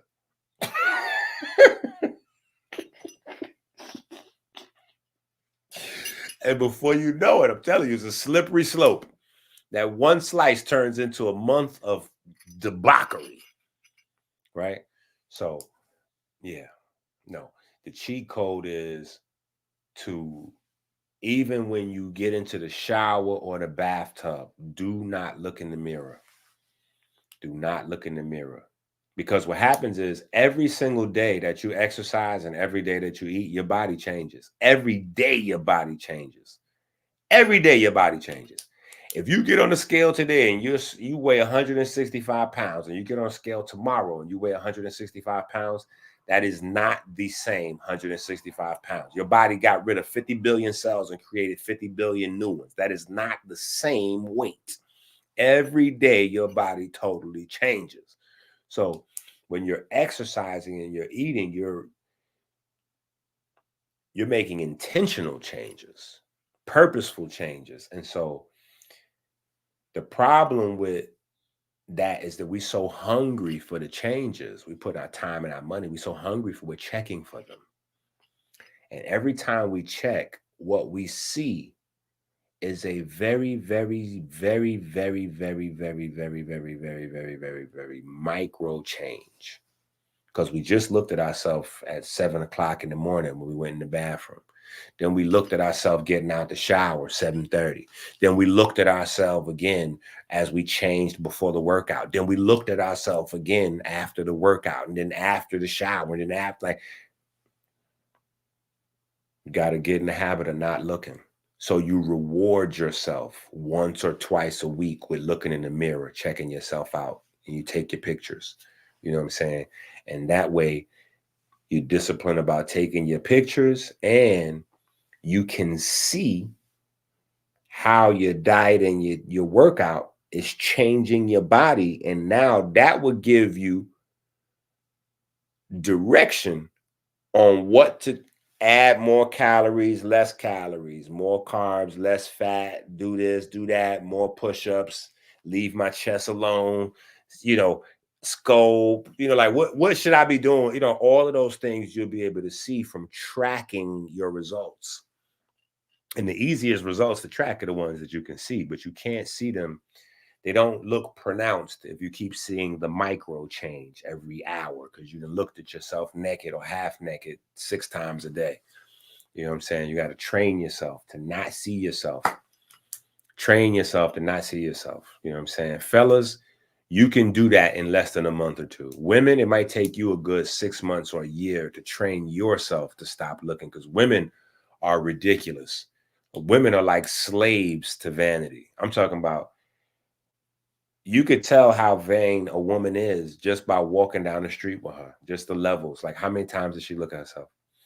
Is she using every car window and every store window and every house window to look at herself, or just the car windows?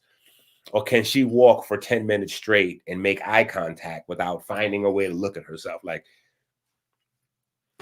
you have to break the cycle. Sometimes the thing that limits your growth over here is not something that's over there. You know what I'm saying? It's something that's all the way over here.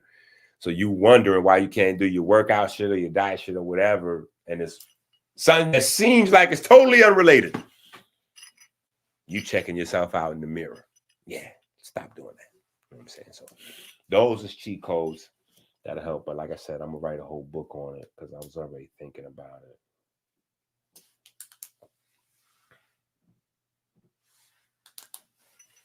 That is a fact. That is a fact. I don't think they have the capability, because the body's designed to turn over cells. So because everything in the body is designed to turn over, even brain cells and long-lived cells, your body has long-lived cells. Like, so when a doctor says that you got cells that you don't replace, that means that you don't replace them often. It might take 20 years or 40 years even to replace that cell. You know what I'm saying? So you might have 1 or 2 of them your whole lifetime, but that's different than having something that's not capable of reproduction or breaking down or maintenance even.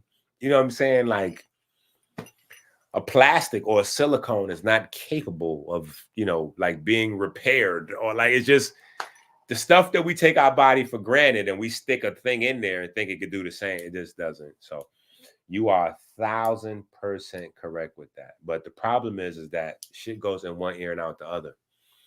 And because it's a money thing, right? Because usually that's what people do. They improve their looks. They improve their ability to earn money. So some people use their looks as a way to earn money in certain businesses. So if you in a space where you can put together 20, 30,000 to go get the surgery, usually that 20, 30,000 is seen as an investment, and the girl's going to get that money back because that's going to add to her earning potential. So now she's thinking in her mind that she won't ever have problems with the money because she's got this new body and she's got the new higher earning potential. Only problem is it doesn't always work like that. It doesn't always work like that. Sometimes the earning potential doesn't last forever, and sometimes the infection or the problem you get from the implants is so swift and devastating there was women that even if they was billionaires, they would still be dead. Like they didn't have a chance. You know what I'm saying? They went home, went to sleep, and then it was crazy for them. You know what I'm saying? Like but yeah, definitely. They tell everybody now that they got to have that maintenance. Once you get them put in, you got to come back every couple of years to have them maintenance. That is a certified fact. That's why I was telling M4 earlier, though, when he said, when you put that stuff in, you got to know now, you got to know that it's temporary. And I'm saying, like, that's only half right, because now that a lot of women done died and got sick and amputated and all kind of crazy stuff, now we learned the hard way, like, oh, hey, buyer beware. Now you got to make sure that's, if that booty costs 15,000, that booty don't really cost 15,000. That booty is 15,000 down payment. Yeah, think of it like that, because you're gonna have to come back with another 5,000 or 10,000 every 2-3 years now. So it's 15,000 for that first treatment. Then every 3 to 5 years, depending on how much wear and tear. Now think about this: we all adults. If you get a new fat booty, I mean, where you going? What you doing with that? If I'm your man, I'm getting ready to wear that shit out. I'm getting ready to go crazy on that thing. I'm getting ready to go crazy on that thing. So a lot of times ladies can't even last the wait period, because there's like a 3-month wait period sometime where they're not supposed to have sex when they get that in. They got to heal up a certain amount of time. And sometimes they don't wait long enough. You know what I'm saying? Like, it's all kind of stuff attached to it. You know what I'm saying? But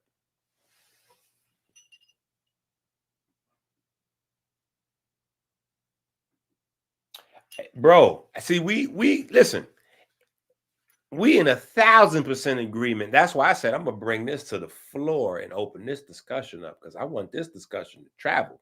I want you women to know I'm not a go along, get along kind of. I don't just go along with everything, right? So I have alternative views in terms of like the whole Roe v. Wade thing, right? I don't agree with that. I don't agree that every woman has the right like that. My body, my rights. That's mad disrespectful to me. I don't agree with that. If I ever become a politician, I'm going to campaign to create a new law in place of that or change that. I don't believe in that, because that's where you have this dynamic with pregnancy. A woman get pregnant and she's the sole person to decide whether she has the baby or not. I totally don't agree with that law at all. I don't care about, I've heard every conversation. I don't agree with that law at all. I don't care about, I heard every side. If that's a one-person decision, then that's a one-person responsibility. If you want that to be a two-family responsibility, then that better be a two-family, meaning the father and his family, the mother and her family. Abortion should have to be, abortion, if you ask me, I think that unless a crime has been committed, there should be 4 signatures minimum to okay an abortion. 4. And this is not no underage, overage, like a girl and her mom, because I'm thinking she's sick. No. I'm saying a 25-year-old, 35-year-old, you still need to be in there with your mom, unless, like I said, a crime has been committed, or maybe you don't have parents or something out of the ordinary. But nah, you need to be there.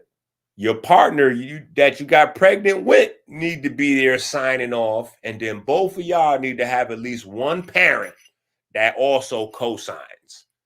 Period. So that's where the room to slip, that's where the room to play is at. You know what I'm saying? You got a mom and a dad. Get one of them to go along with your program. But I don't think that one person should get to decide a decision that ties both families. They say, well, don't have sex. That's a two-party decision. See, everything two-party, one party. I don't agree with that. I don't agree with that. So I don't agree with this faking me out with the plastic surgery program. Now, if say for instance, I have a fat girl, right? And say I'm not Dr. EnQi, because y'all gonna put a whole bunch of EnQi smart shit into this example and mess it up, right? So just say I'm John Q. Public, I got a big girl, right? Now she want to go get the stomach, reduction and hook up her body and all this and all that. So I'm like, all right, cool. I met her as the fat girl, right? If she go get a stomach reduction and for whatever reason, this hypothetically, remember, I'm not Dr. EnQi. I don't know no better. So hypothetically in my mind, she's either going to look way better than she looks now, right? Or she's going to look how she looks now. And I already love how she looks now. So either she'll look better or she'll come back to this. Like John Q. Public, this is what you thinking, right? Or flip side, say you got a skinny girl and you John Q. Public, right? She put some boobs in, she put some butt, she gets some cheeks. Something go wrong, we pull them joints back out. She go. So in that space where you or on the flip side, because it's happening, right? Something go wrong with your program, right? Ladies, you got to deal with this shit. Your man might need to get the implant on his penis, Penile implants is popping. Penile implants is popping. This is not like this is all ladies thing, right? Now, if you already with a person, y'all decide as a team to go get the surgery. The surgery lasts a year, 5 years, 10 years. Y'all enjoy it. After a while, it got to come out. I don't think the contract changes. I think that's cool. I think that's like DMX said, you get what you came for. Surgery with the chainsaw. I'm just saying that I'm gonna get you sucker. Y'all, am I the only one old enough to remember that movie? Because this is like we're living in the real life I'm gonna get you sucker, where you take the girl home and you thinking at the worst she might have fake hair and fake eyes, but then she wound up taking her legs off, take the butt cheeks off. She took her breast out. Like, we in that world. You know what I'm saying? And it's on the same side on the fellas, because I done seen some wild makeovers where, like guys got like one ear and, like a patch of hair right here. And by the time they leave the barbershop, they got a whole fresh black fade, like they 17 years old, senior in high school, looking like. I'm just saying, like, I think that now that technology and society are coming to a place where changing your look and body modification is becoming more normal. I'm just saying the contracts, I believe, are going to have to be updated, because if you're a redhead, not a redhead, but if you like a man or a woman, because women got their stuff, you know what I'm saying? If you're a woman and you have to have a man with a flat stomach, whatever, that's your thing. You don't know when you met this guy, he had fake abs, because fake abs is a thing. Men get fake abs. Now,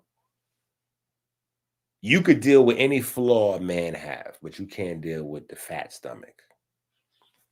8 years go by, y'all have amazing life. Everything's going great. You had 2 kids, half a dog, half a dog? You know how it goes. You got the perfect amount of kids and dogs and all kind of, you know what I'm saying. Now he getting an infection. Come to find out, you didn't even know he had stomach implants. He thought they was for life, so he didn't have to tell you about them, right? Now they infected, so now he got to tell you about them because things get ready to change. He got to get them removed, and he might die. And when he come back, he can't have no sex for 10 months. Or I don't know what it is, right? But I'm just saying, now you forced into a space where you got to communicate. That may change the dynamic. Because he could say to her, hey, why didn't you let me know stomach was an issue for you? She said, why would I let you know? When I met you, you didn't have a stomach. So why would I need to tell you that? Like it. So I'm just saying, The law, like how they saying right now, we got to figure out these artificial intelligence laws. I'm saying right now, the relationships have uncoupled. The way society legally regulates relationships is now uncoupled from things that the relationships are based on. Right? So as people get more open to change your look, you know, you got creams and shit. You could be dark skinned when I meet you. You put on 2 years of cream, you running around here looking like Sammy Sosa. You know what I'm saying? You done went from black to white now. Like when Michael did it, we thought it was $1 million thing. Now we know that it's like $7 cans of lotion at CVS that you can, I mean. So I'm just saying, and y'all know me, I'm cool with you black, you got a white girl, you black, you got a Chinese girl. Or I'm just saying, whatever I lay down next to, I'm thinking that that's what it is. Or when I wake up, I probably want to, you know, I still want to, you know. So I'm just saying, I don't want to lay down next to a dragon and wake up next to a panther. I'm not saying panthers are better than dragons or dragons are better than panthers. I'm just saying, if I go to sleep with a panther, I want to wake back up with a panther. I don't want to wake up with a donkey or, you know, goldfish. See what I'm saying? So I think that you put in the people in, you know, weird positions. That's all I'm saying.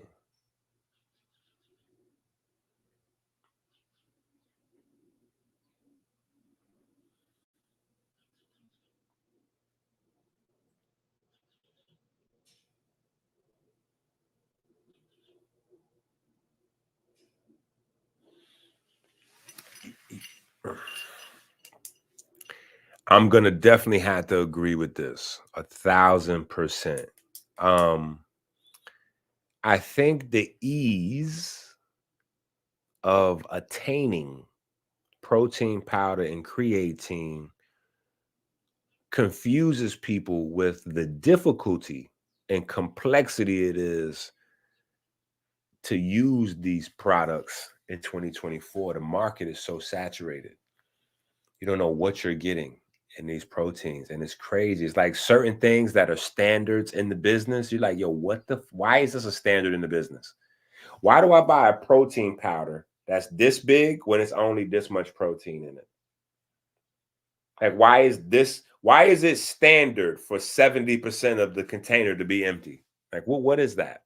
What the hell is that? Why is that a thing? You know what I'm saying? Like, what are the other ingredients? Why is there even a thing called other ingredients on my ingredient? Like, I don't even want to see other ingredients. Like, that means you're legally scamming me. It's like, I sold you this.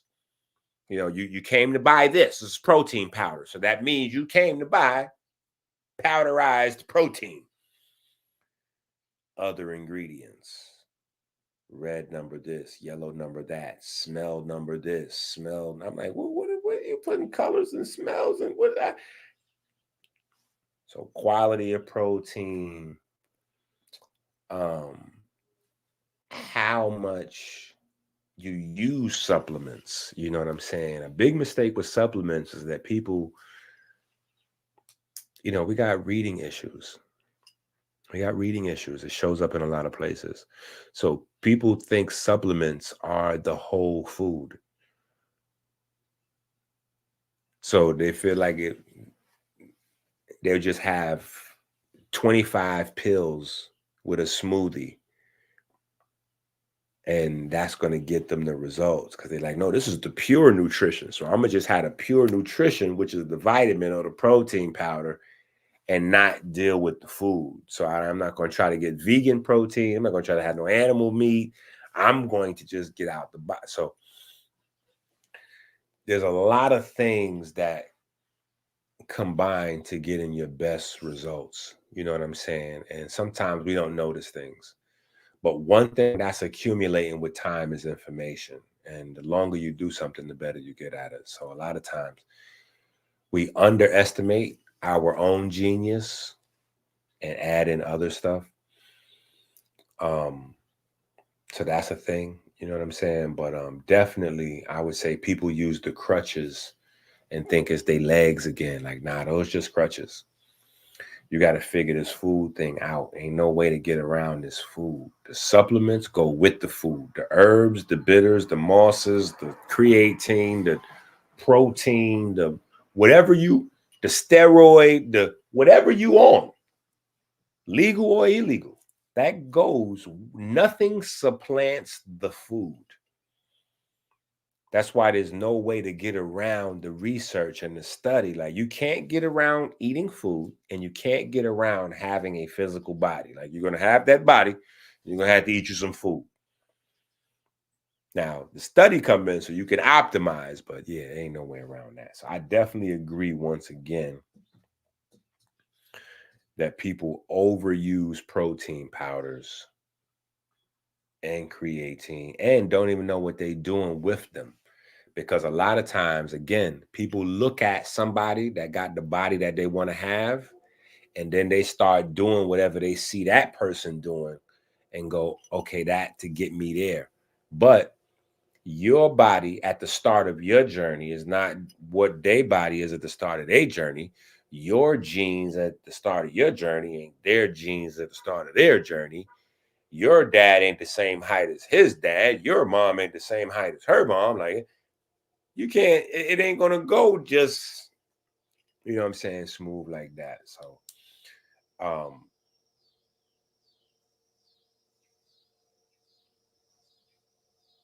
there is a big problem when it comes to this. So that I agree with you 1,000%.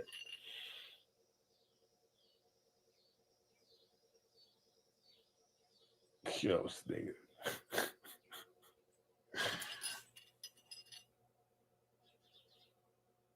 That is a certified big fact. Oh man, dang. Let me do that. That hurts my soul thinking that somebody wanted to send me a Cash App and didn't know how.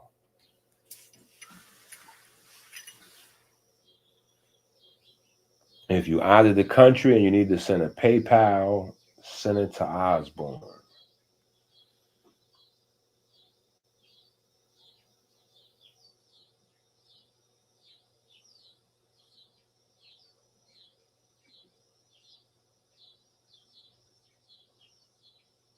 Yeah. Because you're looking every day and you're looking multiple times a day. You're not even realizing how many times you look at yourself. And that's without clothes on. That's not counting how much times you look at yourself through your shirt or sweater or jacket and you see your silhouette. And so all of those are small details that people that don't see you in a while, they could change. They could see somebody that you haven't seen in a year. They could see you in the wintertime walking with a coat on and notice that you've changed. You know what I'm saying? Because everything changes as you start to exercise. Your weight distribution is different. So you walk different. Your posture is different. You know, the bands and the muscles that hold your spine erect are much tighter and firmer. So you have less lower back pain and your posture, you know, like just naturally.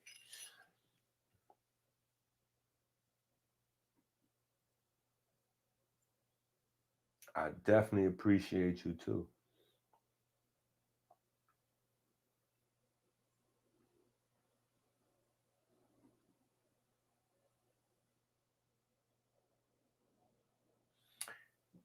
That is a fact, because not only when you activating that mTOR pathway, remember we talked about it in book 1, Melanin versus Diabetes, book 1, right? We talked about that. So that's going against. So you got to just decide. See, that's another reason why I'm glad you brought that up, Osborne. You really got to decide what you're doing, because in our life of longevity, I would not be me if I didn't keep it thorough. You know what I'm saying? Like, there's times where longevity is not what it is. You're like, to hell with longevity. I'm trying to get into this dress. Or to hell with longevity. I'm trying to look good for graduation or whatever it is. Or I'm trying to go to the NBA. So I'm going to lose 10 years off my life to be an NBA player or whatever it is. Like, you only live once, so make your decision. I just want it to be an educated decision. I'm not telling you not to make the decision. Sometimes it's time to say to hell with longevity. You know what I'm saying? I'm getting ready to get this mTOR activated because I'm trying to get these biceps. You know what I mean? I'm trying to pull his shirt off this summer. So because I'm trying to pull his shirt off this summer, we got to activate some mTOR activity. I'm going to need a little bit of mTOR activity to get me a little mTOR'd up. I'm going to need to get ripped, so I'm going to need some mTOR. You know what I'm saying? Like, it's just a matter of knowing what's going on. You know, mTOR is only really a problem for people that are activating the mTOR system every day. And, you know, there's no follow-up. Because you activating that mTOR system, your body ready to grow. And then you activating that mTOR system, you know, as you moving through episode 2 of binge watching a 10-episode Netflix season, you're putting your body in a state. You're putting your body in a state of panic, while at the same time you're getting high. Because anything that we really enjoy, we're releasing endorphins. So if you know, caramel whatever, or vanilla this, or chocolate chip that, or cake, or whatever your snack is, you sit down to watch your show and you got your snack and all that, between the show and your snack, and you done took your shoes off, and listen, the dopamine is flowing. You high. That's why if somebody come and interrupt your peace, it's not really a peace, it's high. Somebody come and interrupt you, you're going to respond like a drug addict in the middle of getting high, and you're going to be very unpleasant. What do you want? Mommy, I just wanted to, you just sign my homework. Take the homework out there. Yeah, see if your father. Yeah. Right? You done worked all day. You done cooked, cleaned, did everything. You sat down to watch a little, you know, Housewives of whatever, you know what I'm saying? Like, whatever you know, and you trying to get your little moment. You don't want to be disturbed because you're trying to get high. You're trying to let that dopamine, you know, you done thought about that, whatever that was all day. You know what I'm saying? And hopefully nobody eat it before you know, you done had that little half a pint of ice cream in there since last weekend, and at work, you done went through it, and all you thinking about all day at work is getting home to have that little, and it ain't even really a whole adult serving, but it's just enough to satisfy you because it's in your mind, it's there. You get home, your big goofball 15-year-old with big feet. Hey, Dad, oh, that was your ice cream. Ah! It just be like that.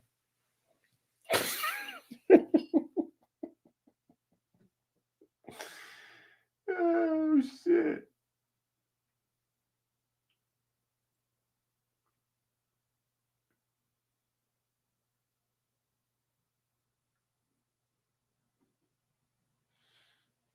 Yeah, pea protein is good. Pea protein is good.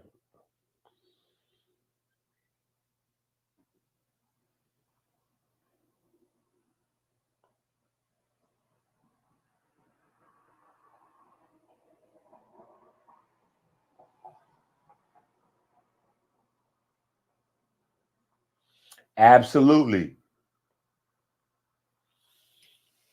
Yeah. Osborne saying it, and I'm doubling down on it. The pea protein profile per dollar. The pea protein profile is the best. You know what I'm saying? Now, if money's not an issue, then I would say some custom design protein powder is the best way to go. Right? And when I say custom design, I mean, usually when I'm on top of my game, I have like 3 or 4 different protein powders on my tabletop, on my countertop.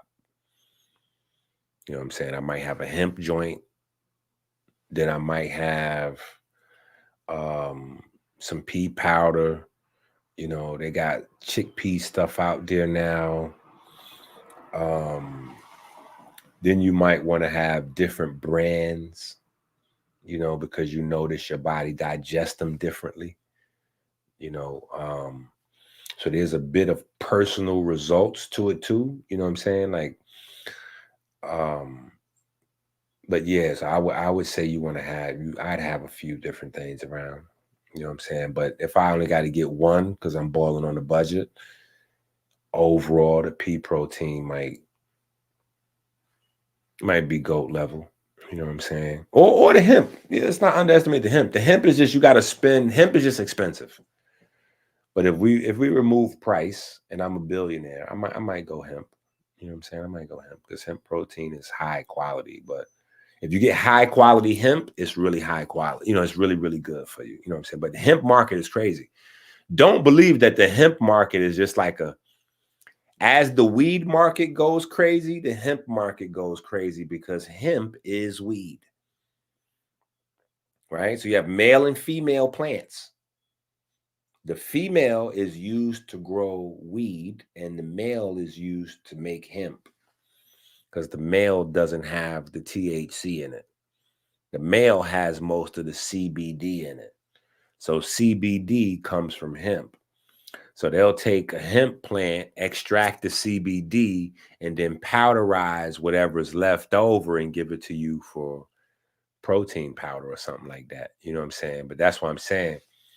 The quality of that hemp protein powder, because if it's a company that's doing everything based on profit, like how I be telling you about these online herbal salesmen, if everything is profit, they're going to get the lowest quality and try to sell it for the highest price. If you're dealing with a company where you see some black folks that's really just, this is their lifestyle, or maybe you see some white folks where they don't even really look like they wear shoes, you know what I'm saying? That's probably a good brand. Yeah, that's this. If you see black folks would look like, you know, they family centered, that might be a good brand.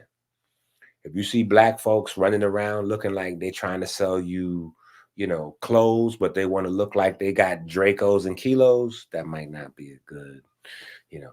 If you trying to get some herbs and you got a white guy there and he look corporate and he's selling you if he look corporate, if he even have a tie on, I'm never buying a supplement from a white person with a tie on if it's a man, or a business jacket if it's a woman, period. I'm going to need you to look a little unkept. I need you to look a little unkept. Then I'm going to know, oh, okay, this is rural folks right here, so I can trust them. This is rural folks. I can trust rural folks. Rural folks, whole different set of materialistic ideas. This might be a good product right here. This might be a good product right here.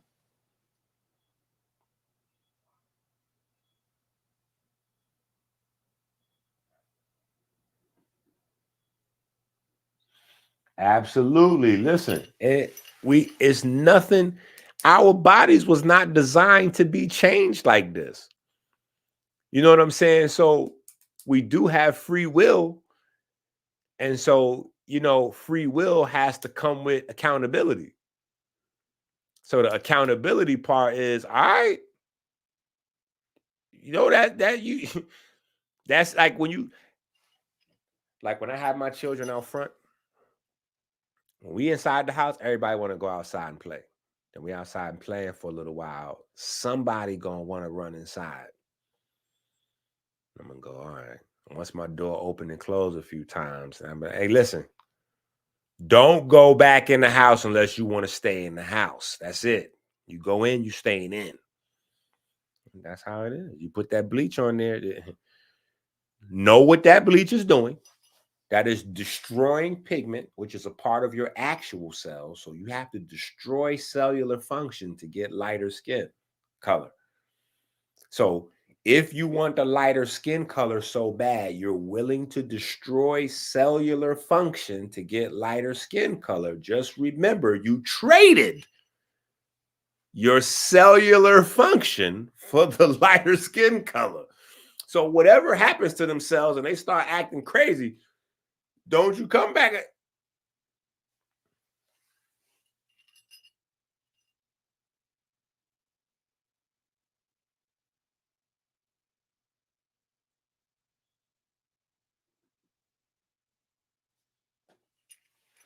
Facts. Activating the mTOR with no exercise and creating a demand for protein is the absolute problem. That is 99.99999% of the problem.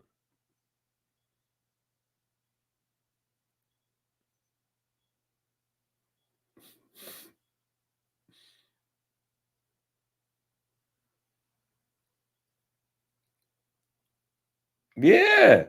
We don't know what the hell we don't know what that is in there. Natural flavors, color, like we don't know what all that stuff is. I know one thing though, if it was natural, you wouldn't have to mention it. I know that much. I know if it belonged in there, you wouldn't have had to mention it because it wouldn't be an ingredient. It'd be a part that's already there. Ingredient is something you added in.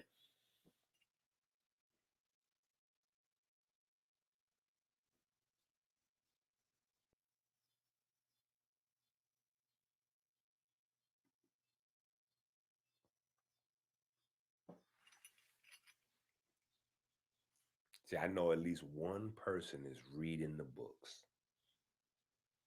I know at least one person is reading these books, damn it. I know for sure it's at least one person.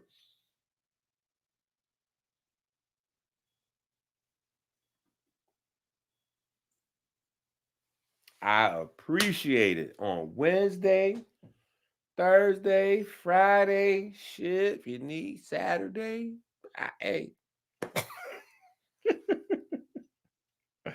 Because I need them every day.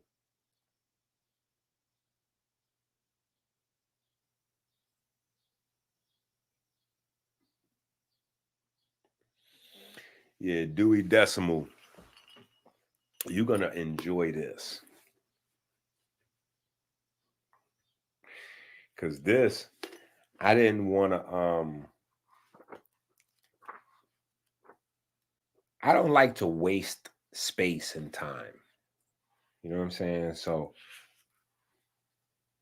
I wasn't going to write, I wasn't going to write another basic 40-day fast book because I already got the gold book, gold standard. We got the Eat Right for Your Haplotype 2.0.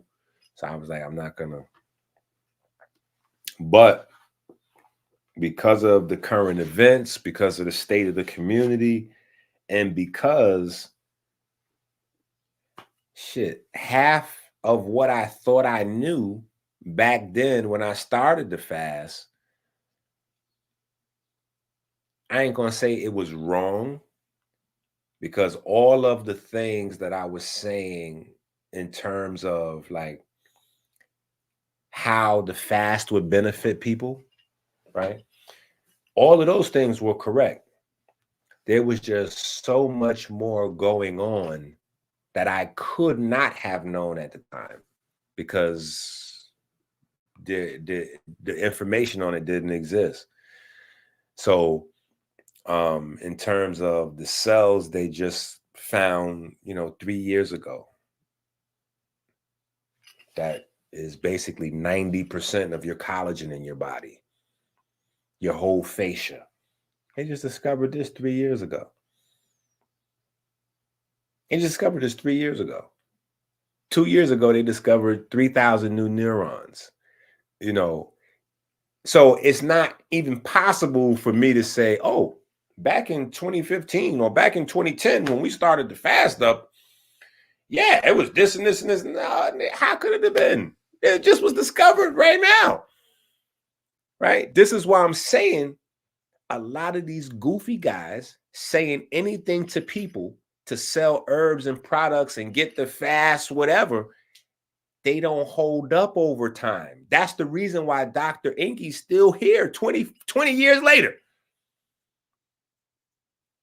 Because the thing that I'm going to tell you in 2005, I could tell you that same thing in 2010 and still feel my dignity. I could tell you that same thing in 2020 in the middle of a pandemic and say, nah, that shit, remember, no, same thing. No, we on that still. We on that. And be confident in what I'm saying and knowing that's what I'm doing. That's what my baby's doing. This is what we doing. And it still holds up. 5 years later, 10 years later, the world changed, pandemic, problem-demic, whatever, we still marching. Why?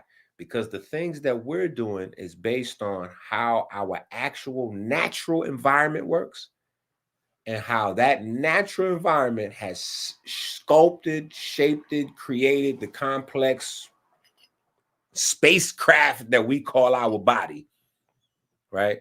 And we're just trying to spend the time and the money to learn the actual rules of driving the spacecraft. Like we don't want to do, like I don't want to put honey in my eyeball if honey goes in my mouth, right? If honey goes in my mouth, I just want to put honey in my mouth. I don't want to drop it in my eyeball. I don't want to do nothing different with my spaceship. I don't want to put the oil. I don't want to put transmission fluid in my gas tank because some young kid told me if I put transmission oil in my gas tank, it'd make my car go faster. No. I'm only putting gas in my gas tank, my nigga. The honey gonna go in my mouth, or it's gonna stay on maybe it'll go in a burn or a cut. I'm not dripping under my eyeballs. I'm gonna learn how the machine work, and I'm gonna do it like that. That's how you keep it. My children said, Dad, how come you never break your stuff? How come we always need new stuff every year and you have the same old stuff and you never break it? I said, well, the difference between me and you guys is I'm less curious than you are. So because I'm less curious, I only want to do the thing with my items that I bought it to do. So that's it. I buy an ink pen. I only want to write with it. I'm not going to try to use it to maybe poke a hole in my pants or, fix my hair. I'm not going to do nothing else with my pen but write on paper with it. You know what I'm saying? I'm just going to use my laptop to type on. You know what I'm saying? I'm not going to prop up my lunch on my laptop with I'm not going to do nothing weird or crazy. I'm going to just use things for what they're supposed to use for. And that's what we got to do with our body. The problem is we don't know what any of this stuff is for. That's why the most important two organs we have in our bodies are the number 1 and number 2 cause of death, because we don't know shit. So nobody can dispute that. I don't care what education or how many degrees you hold. There's nobody that could come stand before me and act like they know it all. Period. Bring the best. Bring me the best. Bring me your cardiologist. Bring me your neurosurgeon. I will ask your neurosurgeon, when did you graduate? Because if you just graduated, you ain't got no experience. And if you got plenty of experience, you ain't got no knowledge. Oh, what do you mean? I'm the number 1 neurosurgeon in the world. I'm 1,000,000 times richer than you, Dr. EnQi, gold teeth guy. You might be. That's cool. But that doesn't mean you know everything about the human brain, because we just discovered 3,000 different neurons. And if you graduated from you graduated from medical school 20 years ago, well, shit, the majority of the brain you never even learned about. You don't even know anything about the majority of the brain, because you only know about 8 to 20 different types of neurons. We just discovered 3,000. So we just discovered basically that the brain was basically unexplored. You know what I'm saying? So we gotta just keep studying, do our thing. You know what I'm saying?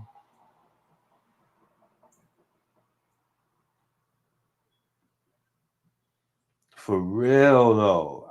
Listen, I'm telling you, Goldmouth, you and Paul, y'all talking that's the right talk to be talking right there. That is it right there. But seriously, this book is like full circle. So I really felt good about it because book one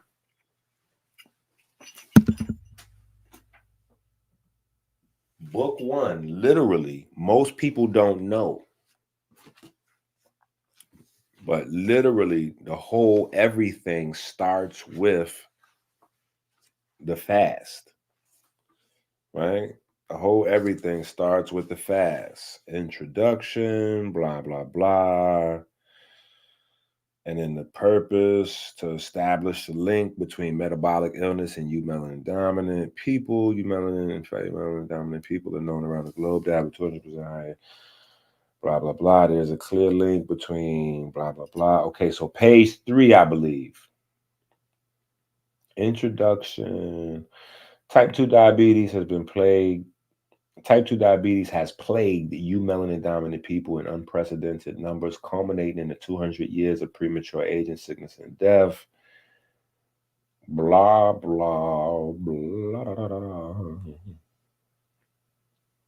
I'm just trying to see on which page we kind of mention it. Oh, yep, right there on page 3. Over an 8-year period, we studied the lifestyles of 147 melanin dominant people with lupus, diabetes, cancer, heart disease, AIDS, and differing levels of obesity against a clean eating, gym-oriented control group. We compared that to a similar study we conducted on a smaller group of 64 melanin recessive people. We put everyone on a 40-day fruit fast that incorporates a transition from a clean animal-based routine to a vegan routine, then on to a limited calorie intake liquid fast. So the first phase is kind of just cleaning up the diet. By the time you get to stage 3 or the 3rd level, if you make it, you're on an all plant-based vegan kind of. By the time you get to the last, if you make it to the last stage or phase or level or segment of the fast, you will be doing a calorie restriction, liquid, one meal. Like that's the creme de la creme. So that's tough. But the beauty about how the fast is because I know like, wait a minute, I thought you said it's easy and everybody could do it. You don't have to keep moving up to more and more difficult levels. You could just do the first one where you have a nice little salad and, it's not much different than what you're already having daily. And you can do that for 40 days and still lose 5-10 pounds, some inflammation, clear up your skin. So, but I just wanted to give you guys so that you understand like how did this become like book 60 instead of like book number 1?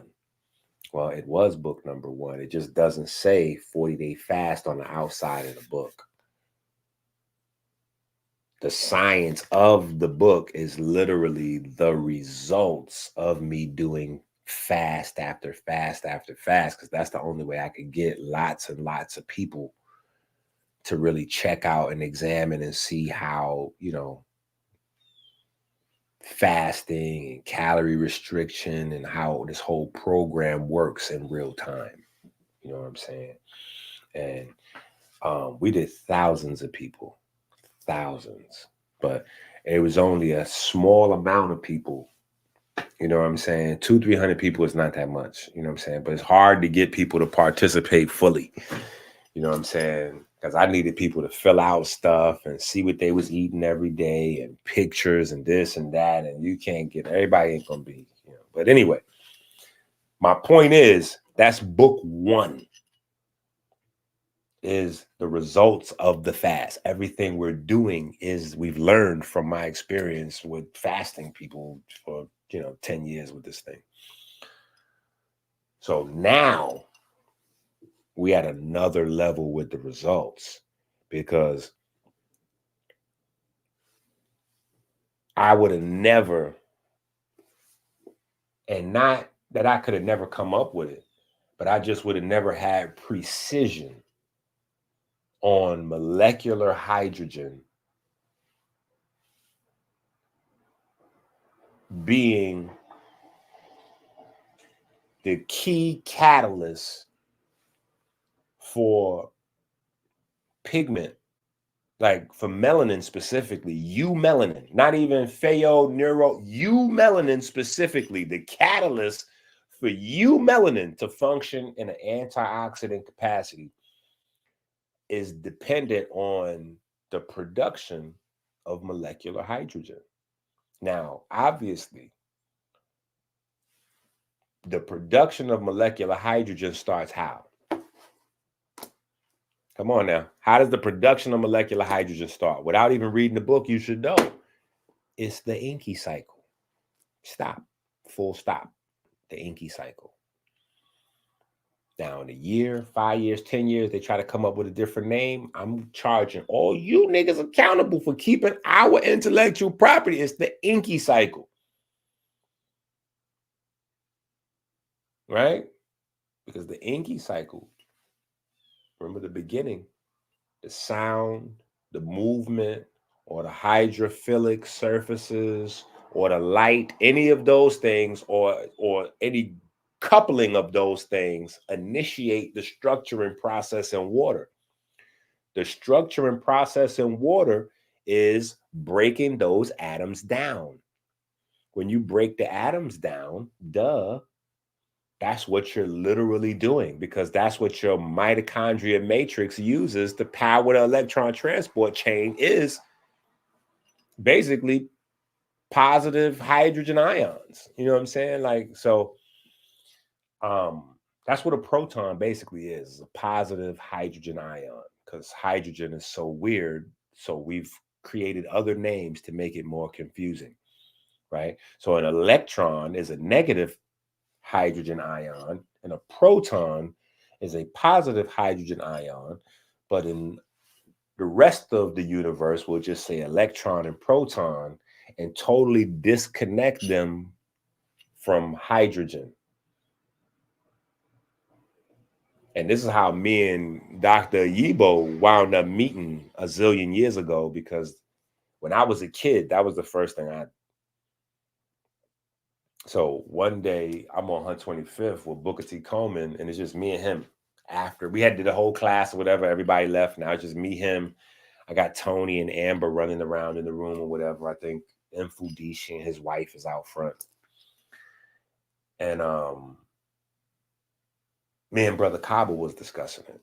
You know what I'm saying? So this is not a, and he was the one who told me, he was like, yo, I'm going to introduce you to Dr. Gabriel Yibo. And I was like, okay. Why would you be doing that? He was like, oh man, this brother's a mathematical genius. And he started running down the resume, and I'm still waiting for the why. And he's like, well, because he worked with NASA on aerodynamics, all kinds of resume. And he was like, he came up with that same thing.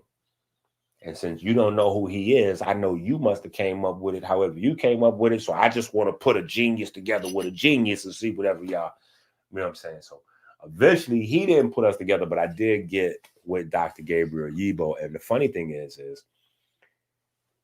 he knew who I was already, because he was already watching my videos. You know what I'm saying? That's crazy. You know what I'm saying? Actually, I met him through Diallo, the same brother I started the fast with. I met him through Diallo on Diallo's podcast, or his own Blog Talk before podcast. He was on Blog Talk, and he brought me on to interview. He was interviewing Dr. Yibo. He brought me on like his assistant, and I'm talking to Dr. Gabriel Yibo in fan mode, student mode, and he like, oh man, I know who you are. I watched that lecture you did in Detroit like 5 or 6 times. I love that lecture. I was like, oh, that's crazy. I did a lecture in Detroit. The first time I came here by myself on the periodic table. So when he said that, I already knew what he was on. And in Detroit, I did it in the old mall, in the old Detroit. So it have more value to it. You know what I'm saying? Before they tore down the mall and the bookstore where the real culture was popping at, I got the lecture there. You know what I'm saying? Before they tore it all down, right off of the 10. Somewhere off the 10, off the lodge. You know what I'm saying? Anyway, Anyway.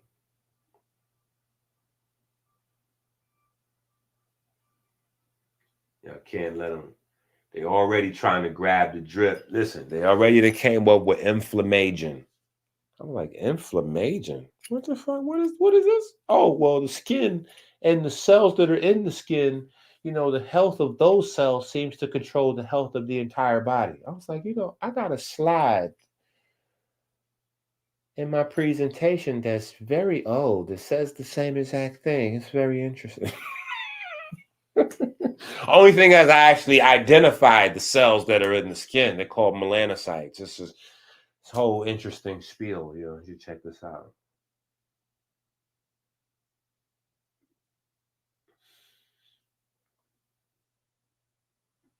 Bro, this shit wild out here, man.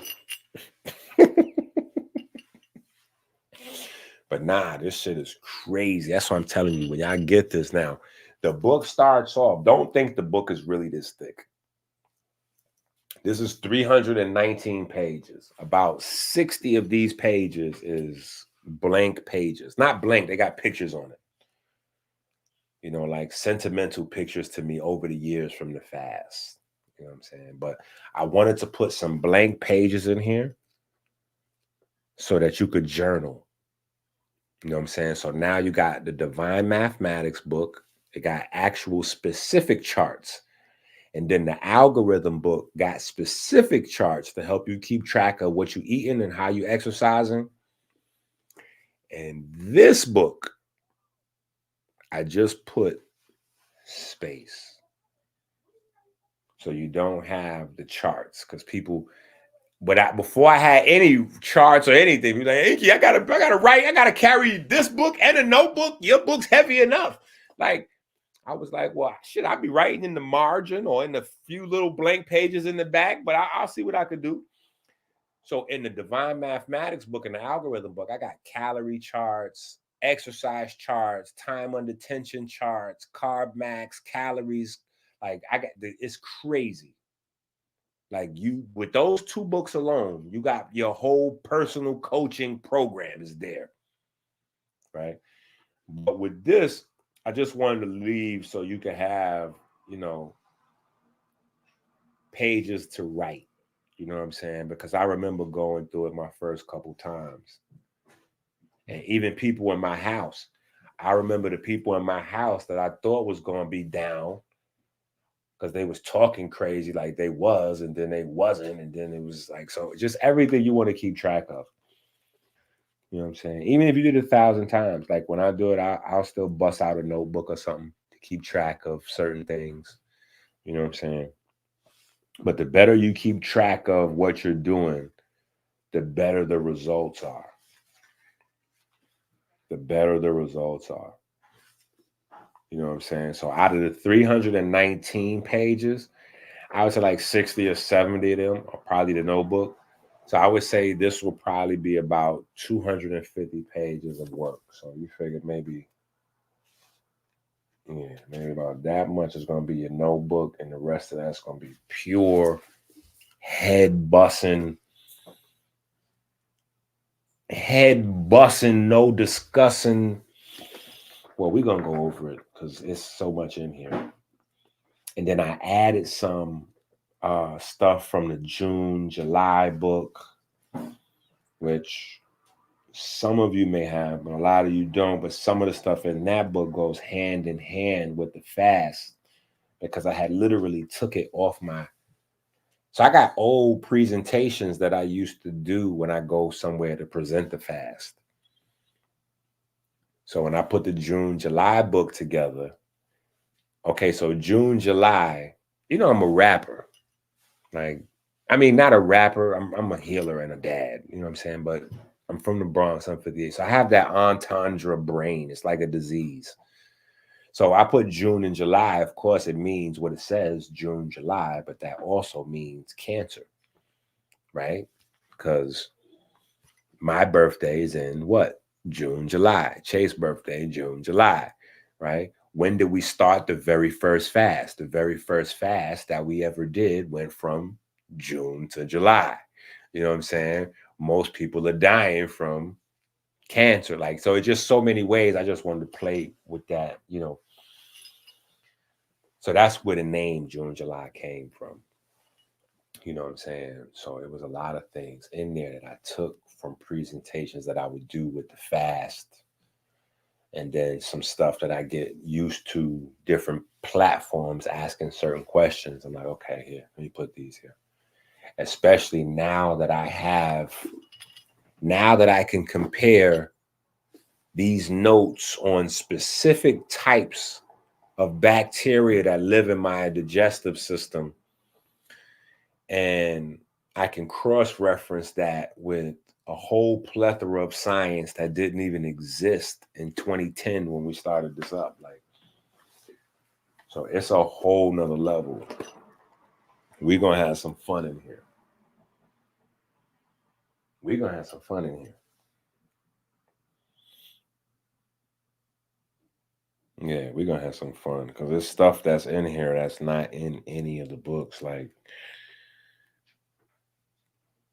y'all are really gonna enjoy this. Y'all are really gonna enjoy this.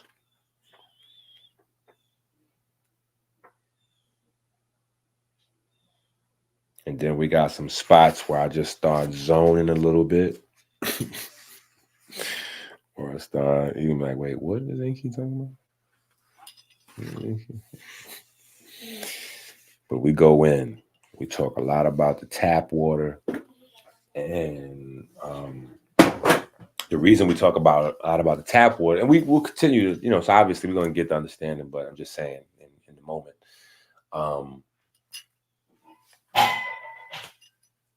What we can, so if it comes out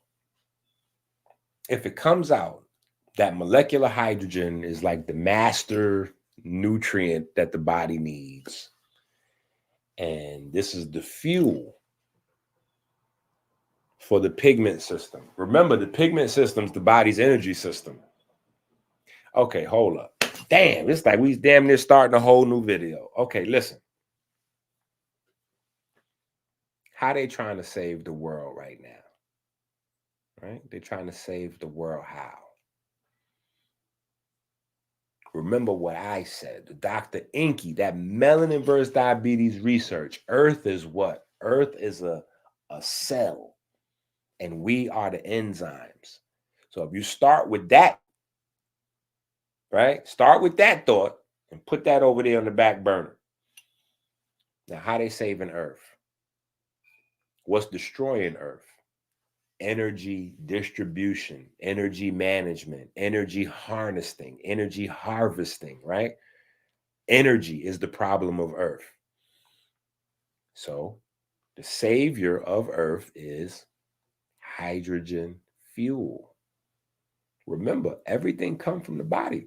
All you got to do is check and see if there's a precedence. And sure enough, it seems like hydrogen is the premium fuel of the human body. And now when you get your 40-day fruit fast book, when Amazon dropped this off to you, you will actually have the scientific papers, not just me making deductions. Y'all know how these books be. We going straight to the journal. We want to know what Harvard's saying. We want to know what Stanford, okay, let me see that. Give me that NIH. Pull that over here. So it'd be one thing to have it in theory. It's another thing to be able to have it in the factuality. The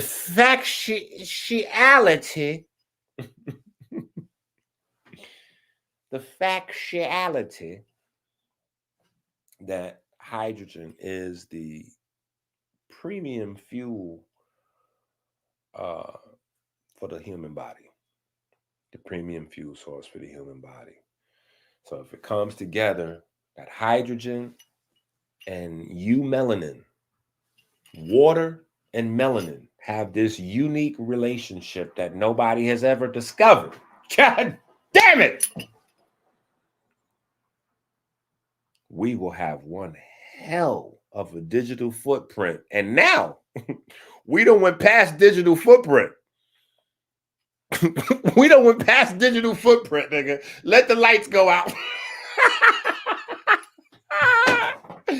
Hey, let the lights go out. We not fucking around. We all got the books. We all got the books. We're gonna be like, oh, no. EnQi came up with this shit 2017. Oh, no. I remember I was on that fast they did in 2013. No. I joined up with them 2018. Turn the lights out, turn it back on if you want. You see what happened to Ali. I'm pulling out screenshots from that nigga from 11 years ago. Like, you said melanin do what? You said melanin do. Let me go in my. Hold on. Let me see what. Let me show y'all something. This is how it has to go sometime. Because I don't think y'all be understanding. Let me show y'all something real quick. I'm gonna show y'all what I mean. I'm gonna give y'all an example of what I mean. My name is Minister EnQi. I am the naturopathic doctor and the spokesman for the Melanin Verse Diabetes Ministry.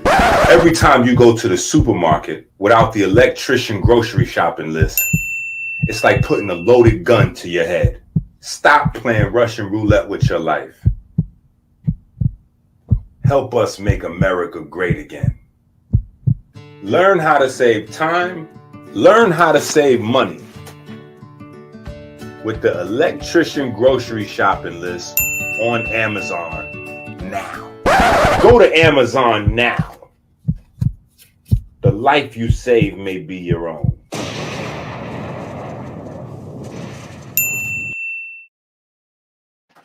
Okay.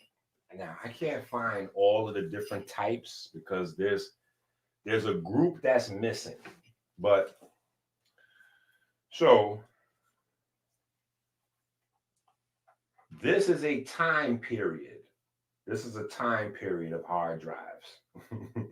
There's a time period where if you go to the store, Best Buy, wherever, to get you a hard drive, it's going to look something like this, right?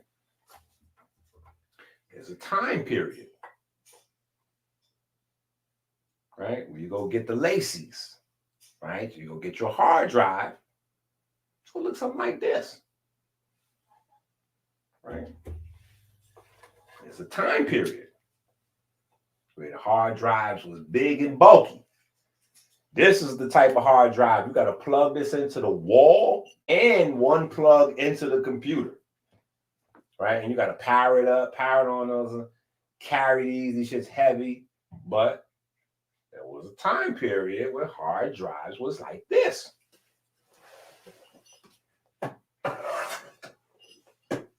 Now, you have the new bad boys where the hard drive is small. Hard drive is small. Tiny hard drive this size. This hard drive has more than both of these hard drives put together. There's a little tiny one here. So this is how the upgrades go. Right? But what I'm saying is I got sections. I got a couple of these, a couple of these, and a couple of these. So yeah, nah, I'm not even playing that game. I be having it in the stash. Like, I can't find it somewhere in one of them hard drives, but if you make me go pull out one of them hard drives on you, man.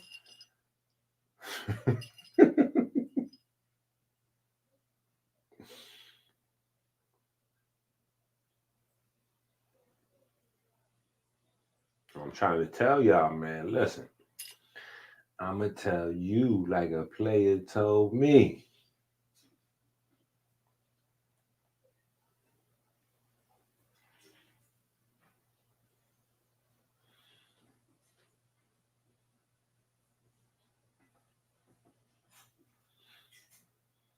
Alex, you said what? How you? That's not even possible.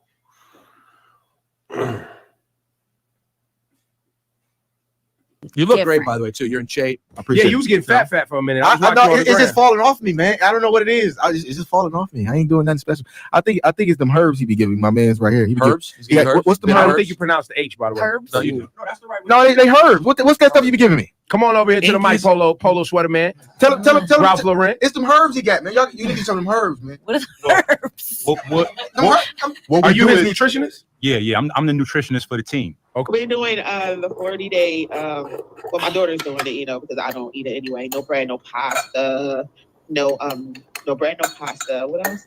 EnQi, I gotta say this to you. You are the face now of the health and nutrition. You are the most qualified brother to speak on health and nutrition. It is you, and you better make the best of it, brother. My name is Minister EnQi. I am the naturopathic doctor and the spokesman for the Melanin Verse Diabetes Ministry.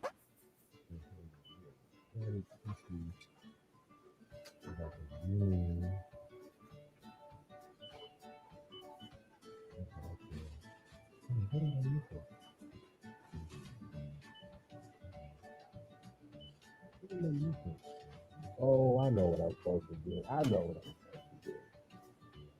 Yeah. Good thing I have my grocery shopping list. Don't leave home without it. Empress and them and the few of the sisters was talking about health and eating 40 days of fasting, and he came up.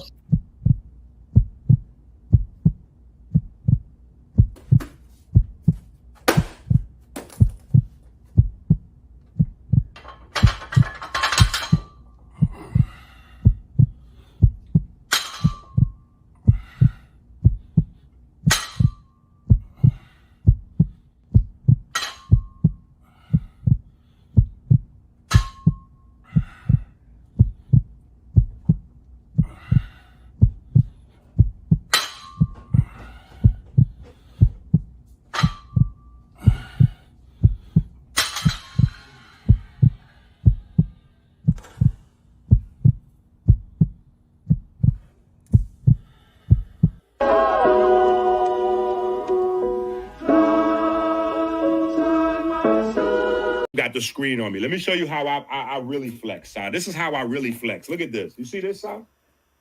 This is how I really flex. This is flexing, right? This is flexing, right? And this is just in this last year. All these books right here is on Amazon. I wrote. Not just read. I wrote. That's flexing. But what I'm saying is, in every cell of the body, you have water structuring itself to become the gel that you know your cells are composed of. Within that space, in the That's the algorithm. Allah said, and it's translated that Allah said in the Quran that He separated the blood from the milk so you could drink the milk. So now you're going to get to, is it nutritious or not? And I'm saying, who are you, a mere man, to tell me about something that Allah, that's a mercy from milk, is a mercy from Allah. And you going to tell me that it's not nutritious? What is in milk that is so good? It's not just calories. And now clinical trials have been done that has shown that you can actually cure AIDS with raw milk. Whole milk, white milk is liquid sunlight. Is the meal of the black dog. Now you see now, you done fucked up, don't you? Is milk nutritious? Allah said, and it's translated that Allah said in the Quran that He separated the blood from the milk so you could drink the milk. So now you're going to get to, is it nutritious or not? And I'm saying, who are you, a mere man, to tell me about something that Allah, that's a mercy from milk, is a mercy from Allah. And you going to tell me that it's not nutritious? I've been in this game for years, you animal. Like, who are you? So who are you? I've been in this So cow's milk is a mercy from Allah, right, for humans to drink, right. And now clinical trials have been done that has shown that you can actually cure AIDS with raw milk. Yeah. And the passage inside the Quran that says, let this be a lesson to you.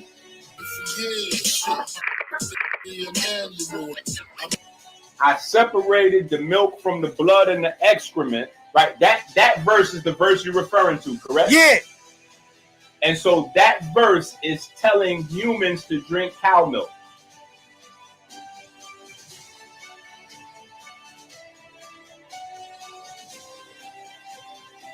This nigga's crazy. This nigga's crazy. I'm asking you for the record. As far as you're concerned, that verse where it says, let this be a lesson for you.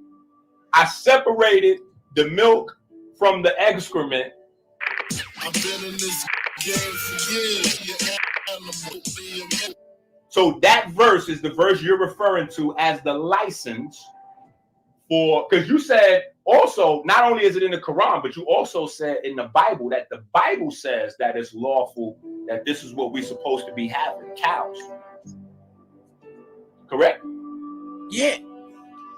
Okay, so I'm just saying for the record. And the Bible would say, yo, about animals that chew the cud, split the hooves, Leviticus chapter 11, something like that. You can go check it out and give a list of all types of animals that's permissible to eat. Nigga, the cow is halal.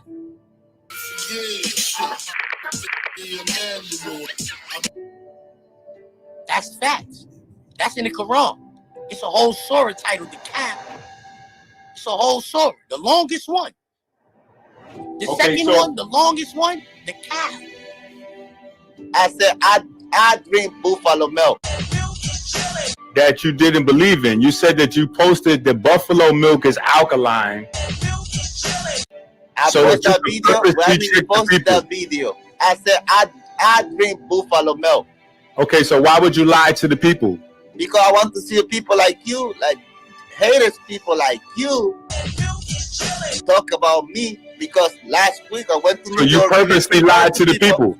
Hold on. So you purposely lied to the people about diet. I want to lie to the people. How I lie to the people? Is that the truth? Do you drink buffalo milk?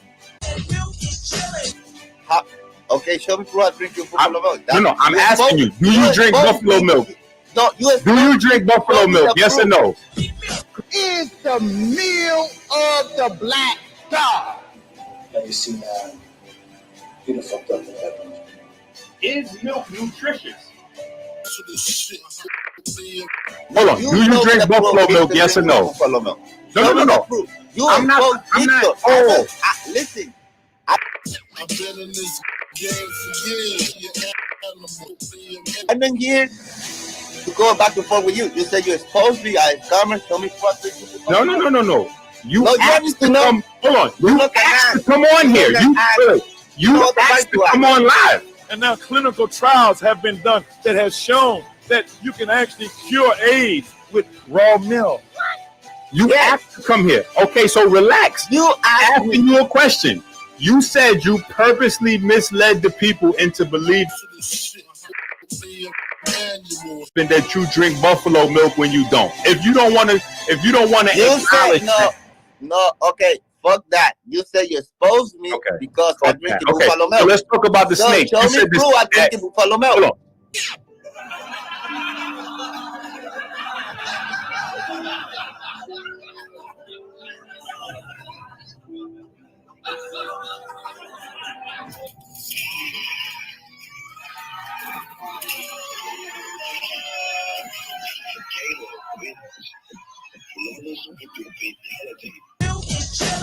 Whole milk, white milk is liquid sunlight. Is the meal of the black. How to Eat and Live by Elijah Muhammad. That ain't valid. I bet you didn't know that your favorite coffees, juices, beers, sodas, all that is made with tap water. I've been in this game. Yeah, animals to the shit. Animal, baby. I've been in this game for years. Yeah, animal, baby. I've been in this game for years. Yeah, animal. I've been in this game for years, baby. Yeah, animal to the shit. Bro, I will squabble you for real. Like, let's just cross the line. Because I don't like how you talking to the Muslims. EnQi, where EnQi? That's EnQi still talking. Yeah, that's EnQi. Disrespecting the Nigga trying to Muslims. sound like Uptown. EnQi. Fake ass wannabe Dr. Sebi ass nigga. Crazy, man. Damn, Wack, don't throw me in the category with this nigga. No. Uptown, this nigga trying to sound like you Uptown. Yeah, EnQi is crazy. Yeah. This nigga EnQi trying to sound like you, bro. EnQi is fucking nuts. You lucky I can't come off work. Have a good looking, bro. The man Broccoli came in here and took a little pay under the table to help him out. Is crazy. Oh, that's Yeah, he call that nigga Broccoli.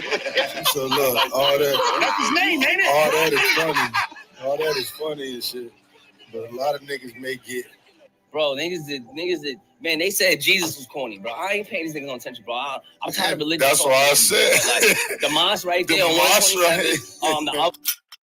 Whole milk, white milk, all these black people are running from milk. And do you know what milk is? Whole milk, white milk is liquid sunlight.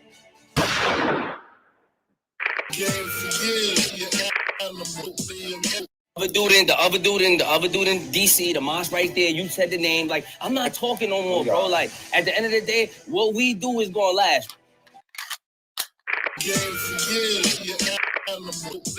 That I know can help us.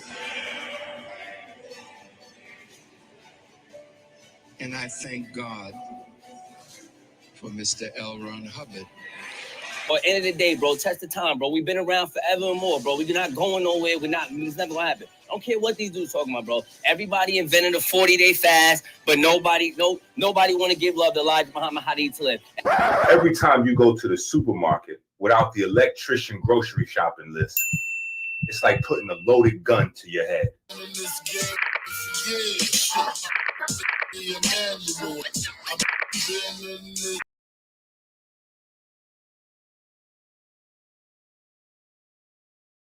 Ah, you like that? I've been in this game for years. It made me an animal.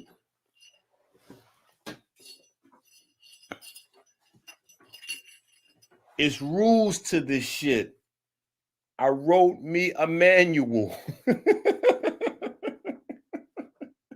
A step-by-step booklet for you to get your game on track. Not that.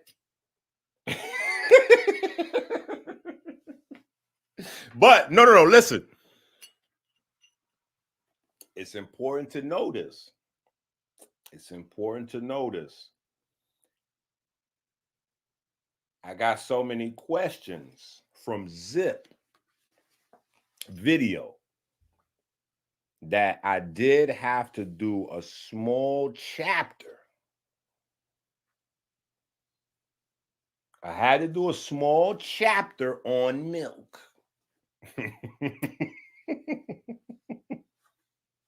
So there are some very tricky questions for some of the angry Muslims, because there are lots of angry Muslims, right? Especially the Nation of Islam members. They seem to.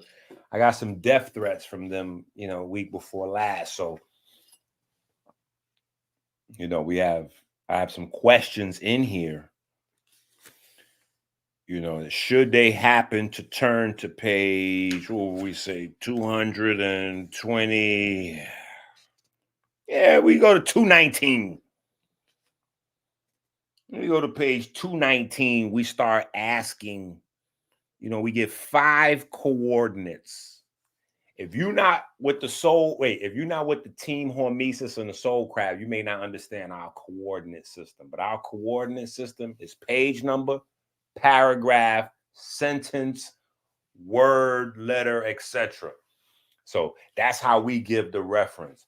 Page 219, 3rd paragraph, 4th sentence. So we have a few of those for some of these Nation of Islam members that's running around, as well as some choice chapters and some points that So we'll probably go over that later on today or tomorrow. We might do a whole little milk. You know what I'm saying? We have to go through this milk thing. I like that. That's a bar right there. That is stupid. That is stupid. That is funny as shit right there. That is tough right there. Bro, we're going to have to fight. Because listen, I done start to put this thing together over time. I said, wait a minute. Even Victor, Sabi's son, that nigga wasn't talking about no damn milk till after he came back from Chicago. He went up there and spent the weekend at the Nation of Islam headquarters a couple years ago. Didn't they? He talking about Buffalo. I said, something is happening with these niggas where, what is this paradigm? What is the thing that overrides logic, science, facts? Religious fervor. I said, damn. We still got to wrestle with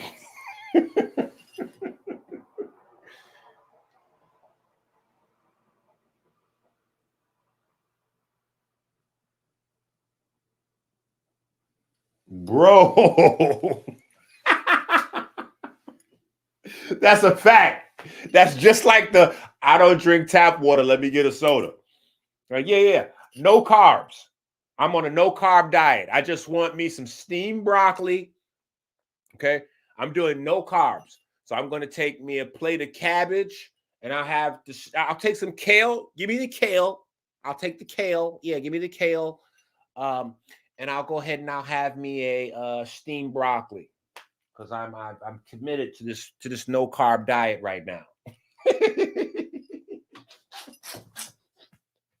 Like, nigga, you on the all carb diet. You confused. You think a carbohydrate mean cupcake or cookie. Oh my goodness. Oh my God. Weren't those the days?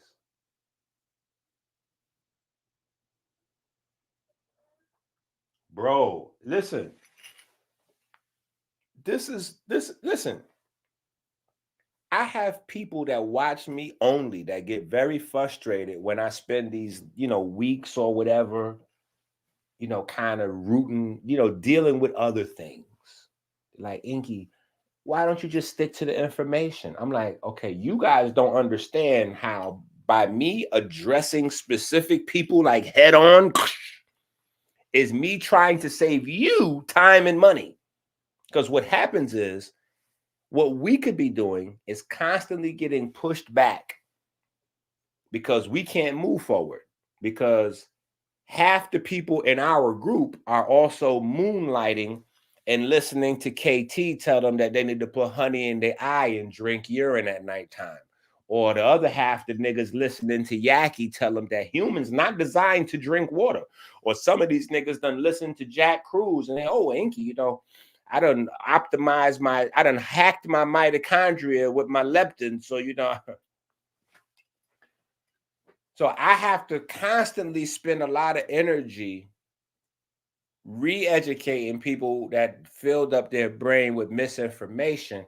And so whenever I see daylight, I'm like, okay, great. I've got a little bit of free time where I can hopefully neutralize one of these weapons of mass distraction, weapon of mass misinformation.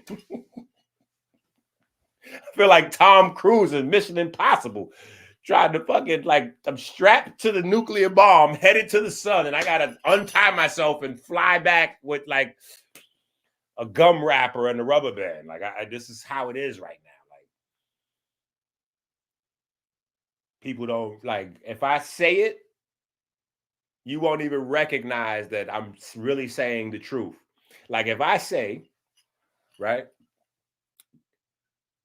if I post a video and I title the video, naturopathic doctor arguing with convicted murderer fresh out of jail about Dr. Sebi, you're going to be like, EnQi, that ain't real. That ain't what you're doing. Yes, it is. And this ain't the first time. When I was arguing with Taharka, he had some bloods from Ohio threatening to send people to rape me at my house and all kind of crazy shit over Dr. Sebi.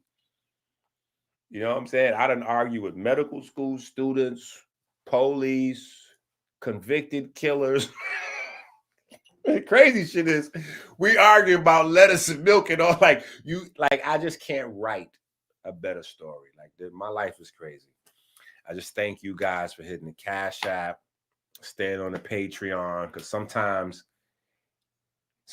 life gets so crazy, it's hard for me to remove the stuff and put it over there on the Patreon. So I appreciate y'all being patient. Orders. Alex is messing up my life. I thought that we shipped everybody's stuff last week, so I was really feeling a little extra swaggy. Alex is in Africa, so I'm hoping he hasn't got his package because he's in Africa and not because of our delinquency. But this is what it is. Oh yeah, KT is teaching to drink urine and cure blindness with honey. Ali is teaching people to eat bison. That's right. Sebi's son teaching niggas to eat rattlesnakes and wash it down with buffalo milk to cure cancer. It's just so much going on. It's like, there's so much going on. I'm like, every time I turn around, every time I teach 20 people something, I got to turn around and there's 200 fresh people standing there filled up with, you know, buffalo milk drinking, urine drinking. What am I going to do with these niggas? That's all I'm saying. It just gets so crazy. That's what it is. It's getting too crazy, man. But we're going to have that milk convo. In a day and age where hydrogen is being brought to the forefront as possibly being a reliable and renewable fuel source of modern times, it is necessary to remember that hydrogen is also an extremely important fuel source for generating and sustaining important body systems that allow us to exist. Hydrogen has had its own place in nourishing the human body since our species began. Here are 6 vital functions that hydrogen has in our bodies. Number 1. Hydrogen is a part of water, H2O, which is necessary for life. Pure water is made up of 1 part oxygen and 2 parts hydrogen. That means 2/3 of pure water is, in fact, hydrogen. Water helps us stay hydrated. Numerous biological processes, such as nutrition absorption, temperature regulation, joint lubrication, and waste elimination, depend on water. For preserving overall health and well-being, proper hydration is essential. Number 2. Hydrogen ions play a role in controlling the body's pH levels. The precise equilibrium between acidity and alkalinity that the body maintains is maintained in part by hydrogen ions. For instance, the pH of the blood must stay within a specific range in order for enzymes, metabolic processes, and cellular health in general to work as intended. Number 3. Adenosine triphosphate, ATP, the body's main source of energy, is produced during cellular respiration, energy generation, in large part thanks to hydrogen. Protons, subatomic particles with a positive charge, are carried across the mitochondrial membrane as part of the electron transport chain, creating a proton gradient. The ATP synthase is activated by protons flowing back through it. Number 4. Effects on antioxidants. Molecular hydrogen, which takes the form of H2, has attracted interest as a possible antioxidant. It can function as a free radical scavenger, assisting the body's defense mechanisms against damaging reactive oxygen species. Hydrogen may have positive benefits on a variety of health issues and aging processes by lowering oxidative stress. Number 5. Hydrogen is involved in the fermentation activities of the gut bacteria. Fermentation by some gut bacteria results in hydrogen gas, which can affect the microbiome structure and functionality in a positive way. The effects of this hydrogen gut bacterial interaction on digestion, gut health, and general well-being may be significant to our bodies. Number 6. Protons, the positively charged hydrogen ions, play a role in the transmission of nerve signals throughout the body. By enabling the transmission of electrical signals between nerve cells, they are essential for the nervous system's ability to coordinate and communicate. It's crucial to remember that while hydrogen is necessary for a number of internal processes, the body largely gets it from food and water.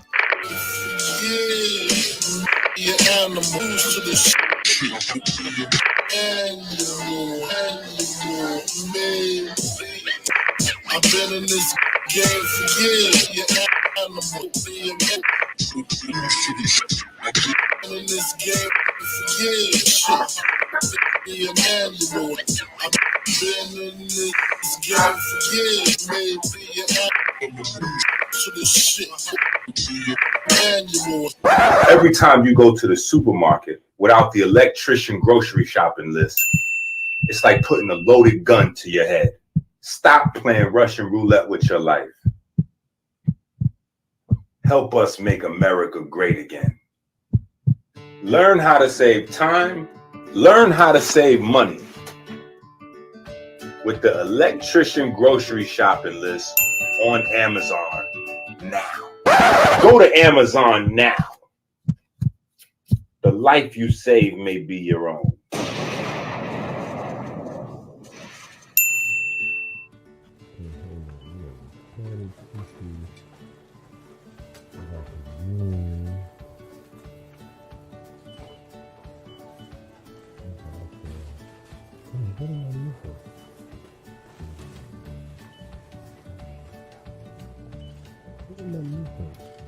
Oh, I know what I'm supposed to do. I know what I'm supposed to do.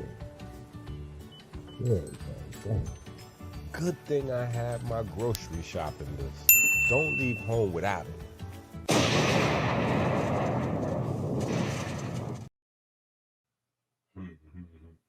Allah said. So here's the thing.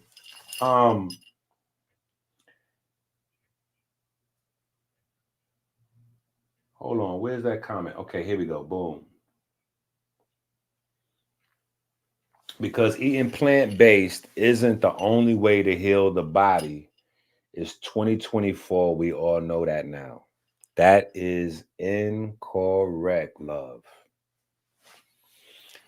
That is incorrect. Eating plant-based is the only way to heal the body. That is a certified fact. What it is that we're learning more about how to do it. So initially, even though there was some of us that were screaming until our eyes were red and our ears were bleeding, hey, just eating plant-based is not the solution. There are just as many poisons in plants as there are nutrients. You need to know what you're doing. See, the thing is, nobody wants to study and learn.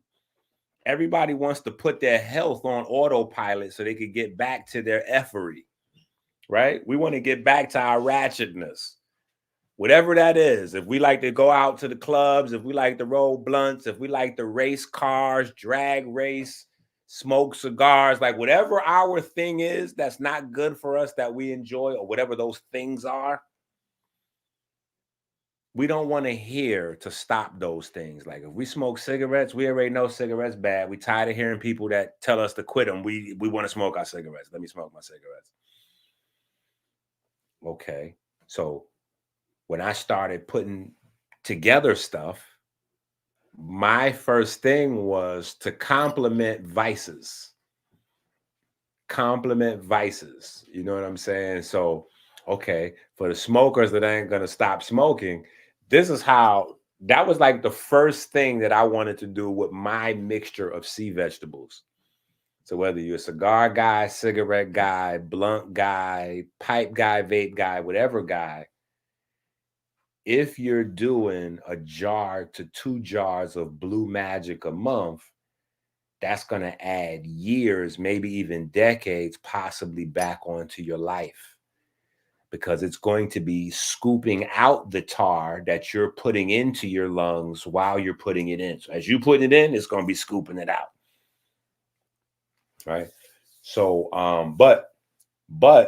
so you are kind of right at the same time as you're kind of wrong. It's like half and half, love, peace. So the part where you're right is that plant-based diet is not a cure-all. You're 1,000% correct with that.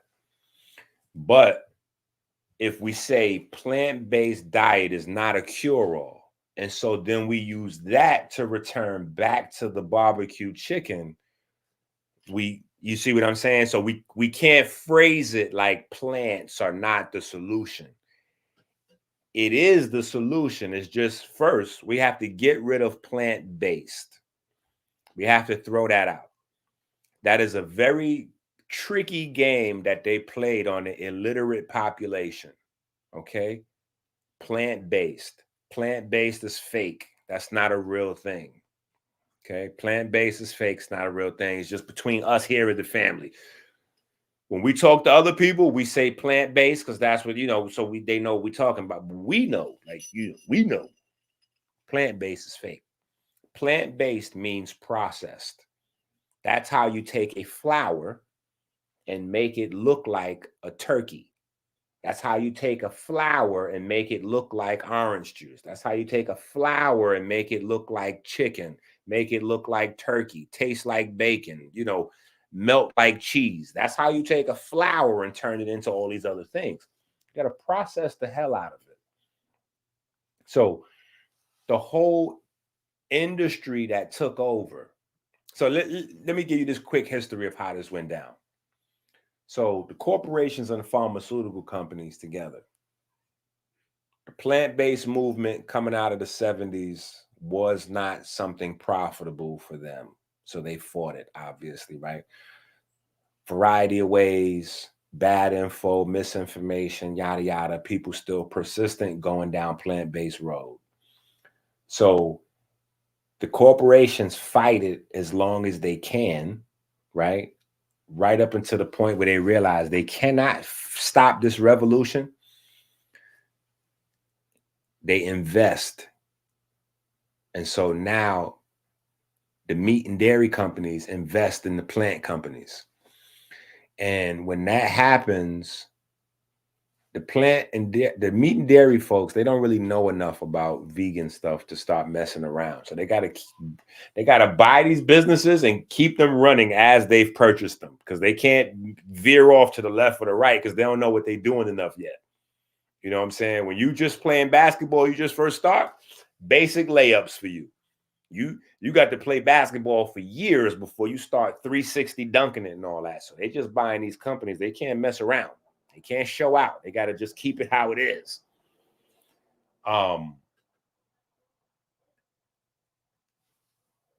The transition market, after that happened, the transition market became lopsided because the meat and dairy companies that didn't understand the plant-based universe, the vegan universe, the herbivore universe, they came in with the money. I'm gonna just get this money. So they want to eat vegan food. All right, we're gonna load up the supermarkets with vegan foodstuffs, right? We're gonna put 1,500 vegan food options in supermarkets. But what people are not gonna know is that those 1,500 very different looking food items are only gonna be made from 5 plants. So yeah, you figure out how 5 plants turns into 1,500 different foods. Shit, you figure out yourself how a tobacco turns into a strawberry banana blunt wrap. Like that, this is like, so anyway, my point is we got to get past plant-based. These are little obstacles that are in our way that we don't see because they're like innocent. Plant-based. Plant-based is not plants. The benefits, the health, the healing, the medicinal, the therapeutic, the beauty, the spiritual, that's in the plants. Plant-based, something different. This plant-based is like, it started out as plants, but we've added some things and we've changed the texture, molecular structure of the plant. So this is more like something that we created with plant material, and then we've added a bunch of other material too. So this is plant-based. Vegan benefits, lifestyle, health, medicine, or rather medicinal stuff and all this and all that. That's just the actual plants. So it took us a while to learn that if you have a black bean burger, if you eat a 1 pound, a 16-ounce black bean burger, you will not get the same health benefits as someone who ate 16 ounces of black beans. But initially, that's what we all thought. I was there for a hot minute.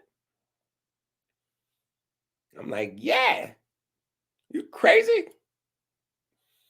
I'm eating. Listen, I gained like 40 pounds, almost 6. I gained damn near 50 pounds in 2 months when I was in Philly. When I lived in the Bronx doing the vegan thing, I didn't have no food options. I was eating kale, cabbage, quinoa, brown rice, black rice, and maybe, I don't know, after I got so fed up with that, we start adding in mushrooms. That was it. I'm talking about full household. Me, they mama, and them, breakfast, lunch, and dinner. 7 items, whole entire shopping list. Nothing else is coming in here. Them 6 foods plus oatmeal. We're not getting nothing else. That's it. Period.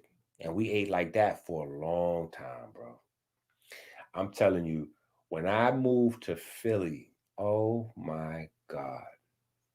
It was literally like I got sexually aroused on the way to buy food. I never experienced no time period like that in my life. That was a very dope time period because I never knew all that existed. When I got to Philly, that's when my palate opened up. In Philly, they had a pizza shop in Philly called Blackbeard, where the whole pizza shop is vegan. Mind you, they got everything that you would find in a big full-size Italian pizza shop restaurant. The pastas, the gyros, the gyros or gyros, depending on what state you're in, how you pronounce it, the lamb meat, you know what I'm saying? All that, but no actual lamb meat. Like none of the meat was meat. It was all vegan. So you could go in there and go crazy with your slice. Let me get the gyro meat. Let me get buffalo wings, pepperoni, sausage. It's all vegan, the whole rest. How they gonna take me from 158th Street in the Bronx and drop me in a place with a vegan pizza shop? That I felt like that was on a conspiratorial level. I thought that was a assassination attempt on Minister EnQi's life at the time. Why would you put me next to a pizza shop like that? Now, mind you, you walk down South Street, you make the left to go up to the pizza shop. If you don't make that left, because we coming off the orange line from Broad or Broad and Erie or Alney, Erie, we coming downtown. We drop on South. We walk down South. We make the left to go up to Blackbeard to the pizza shop. Now, we passing by all of the greasy cheesesteak spots and all that. Make that left is in the cut. If we don't make that left, 2 blocks down is my favorite Chinese restaurant. It's a Chinese restaurant. They got 2 menus. 2 menus. They got every single item in the Chinese restaurant. Regular. I'm talking about hood classic. The MSG so thick you could cut it in the air. Then they got the other kitchen. No MSG, no chemicals, everything all vegan and no soy. You heard what I said. Everything all vegan and no soy. No soy. It took me about 45 minutes to even put an order in the first time I went to this Chinese restaurant because the lady Chinese, she got a thick accent. I'm talking to her. She talking to me. She's speaking clear. I can hear her, but I'm not sure if she can understand what I'm saying. We literally had like a Chris Tucker, Jackie. I'm like, do you understand the words that are coming out of my mouth? I want an order of General Tao's chicken, vegan. That means that the chicken was never alive before, like with legs and stuff. You know what I'm saying, lady? You understand what I mean? Yes, it plants. No soy, with no soy, no soy, you know. I'm giving her the breast signal, like no soy. She was crazy. Yo, she's like, I understand very good. The vegan, we use a wheat. Satan. That was hard for me to deal with. That was really hard, bro. They had the vegan pizza shop, you figured like 4 blocks. Because if you coming off the orange line, you walking down, the pizza shop is like 2 blocks up south this way. But if you keep going and you don't go that way, it's 2 blocks straight ahead. But if you're in the pizza shop, it's a 2-block walk to south, and then you got to make that left and walk over to another 2 blocks to the Chinese joint.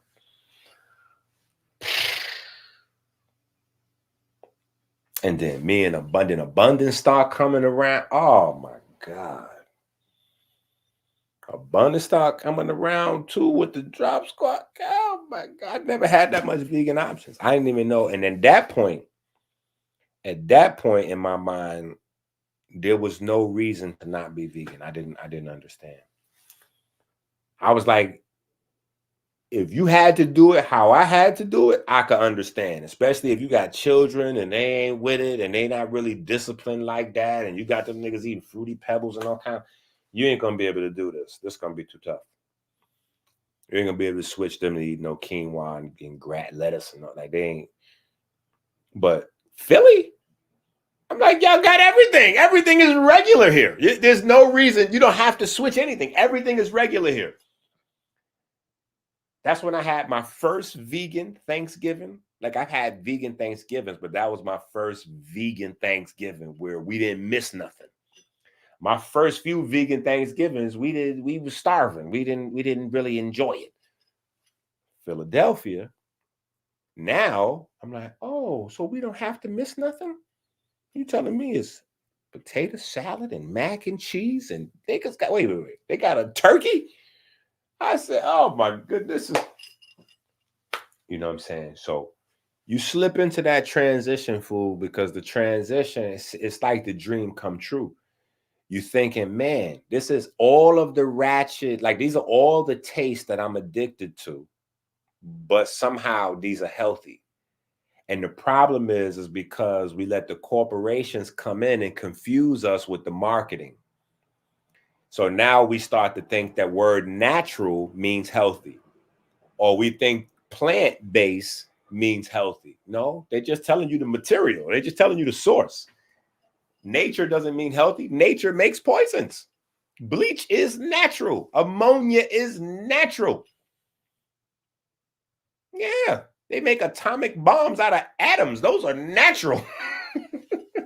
Nuclear bombs are made out of nuclear waste. That's natural. You know what I'm saying? Like, yeah, no, the most dangerous shit on earth is natural. So the most dangerous shit on earth is natural. So it's not oh, this is 100% natural. So that means it's 100% healthy. No. This is 100% plant-based. So it's 100% healthy. No. It's levels to it. That's why you got to study. Because just on a regular surface level, when we're talking toxic, healthy in general, natural or plant-based don't mean that. But then when we get specific, it's even more difficult because now we got to factor in different things. Meaning, like right now, I'm waiting for my neighbor to come. He's supposed to bring me a Donald Trump sign to put in front of my house. He about 75, 80 years old. I could put together a plate of food for me that'd be super healthy and nutritious. But for David, that might be his last plate. You know what I'm saying? And it'll be plant-based, right? But it'll be so exciting that it might be too exciting for his system. Give him a heart attack. Right? So there's healthy in general, and then there's specifics. You got to take in the weight, age, height, this, that, the other. You got allergies. I don't have no allergies. My babies ain't got no allergies. So we good to go. You know what I'm saying? That's a whole big thing out here now. Kids dropping dead from peanut butter sandwiches and shit like that because their parents don't want to read books. Like, I just don't understand it. Your kid, if your kid's allergic to nut butter, they cannot be a kid. I'm going to repeat that. If your kid is allergic to nut butter, they are only going to have a partial childhood at best. If you are worried about your child dying, if they come in contact with another kid who's had a PBJ, that's a level of isolate. That's like, you know what? We had to ask Whack 100 or Zip with the Drip, one of these jail niggas. We had to get a jail nigga. Yo, we had to get some of them jail niggas from off the internet to come onto our page and ask them questions like this. I don't know how to be locked up like that. I don't even know how to be restrained like that. I don't know how to not. Peanut butter and jelly is like the everyday version of cotton candy. Like cotton candy and peanut butter and jelly is two aspects of your childhood. You know, you just know that PBJ is the one you can have like on a regular basis. With cotton candy, you can't have all the time. But those are two things that's damn near like magnesium and calcium, cotton candy and peanut butter and jelly. I don't know how you could be a kid if you don't have cotton candy or peanut butter and jelly sandwiches at least once or twice every so often. Now, if you don't never have a peanut butter and jelly sandwich now, don't tell me nothing about no health, because that peanut butter and jelly sandwich does not have to be jam. It don't have to be jam and Skippy, right? You can get you some natural, good, high quality peanut butter or almond butter for your baby.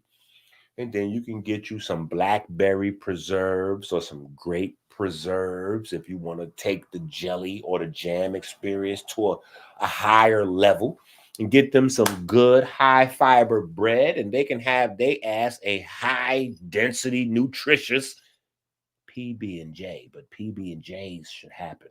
Kids should not be deprived of PB&Js. And even if you deprive a kid of a PB&J, to deprive of a kid of interacting with other kids that possibly might have had PB&Js, that's crazy. That's prison. Especially in school and any given day, especially now. When I was a kid, you actually had to make a peanut butter and jelly sandwich. Now they sell them perfect in the store. I mean, perfect. And they got them by 100 different companies. So PB&J sandwiches, Toastables, Lunchables, this one, that one. We have to strengthen up. The money is making us weaker. The money's making us suckers. The money's making us suckers. You can't be a sucker because you got a few dollars. That was one of the things that I noticed, like back in the neighborhood, right? Difference between corporate guys, street guys. Even if they made the same amount of money, what they did with their money, where they hung out, how they presented themselves was different. And now, scientifically,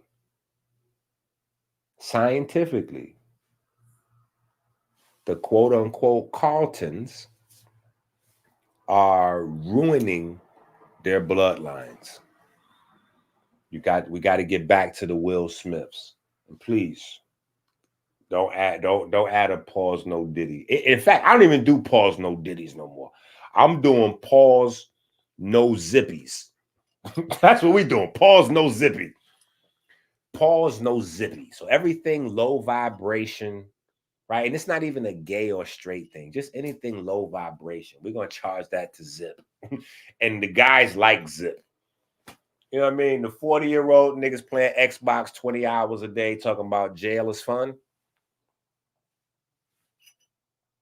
I think we need to ostracize those types of guys out of the Black community more than we need to be worried about ostracizing gay folks.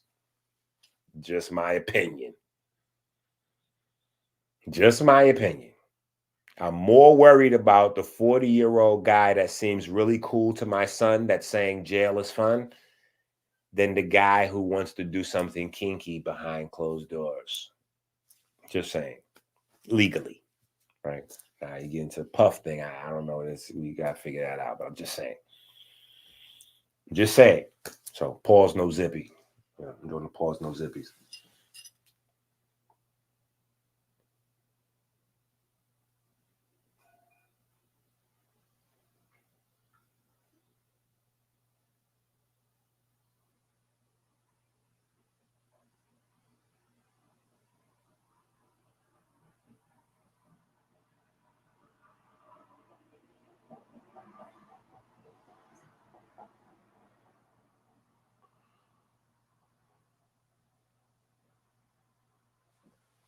Okay, well, hold on. I want to engage this because I was actually going to end the video until you put that comment in. So literally, we only in overtime for you, Love Peace. So when you say this, I want to dig deeper into this.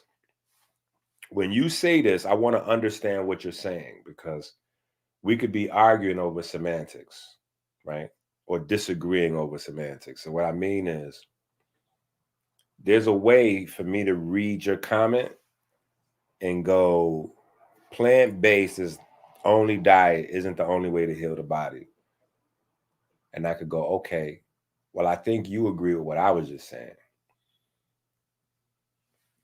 Then there's a second way to look at it and go, well, maybe this person is talking short term.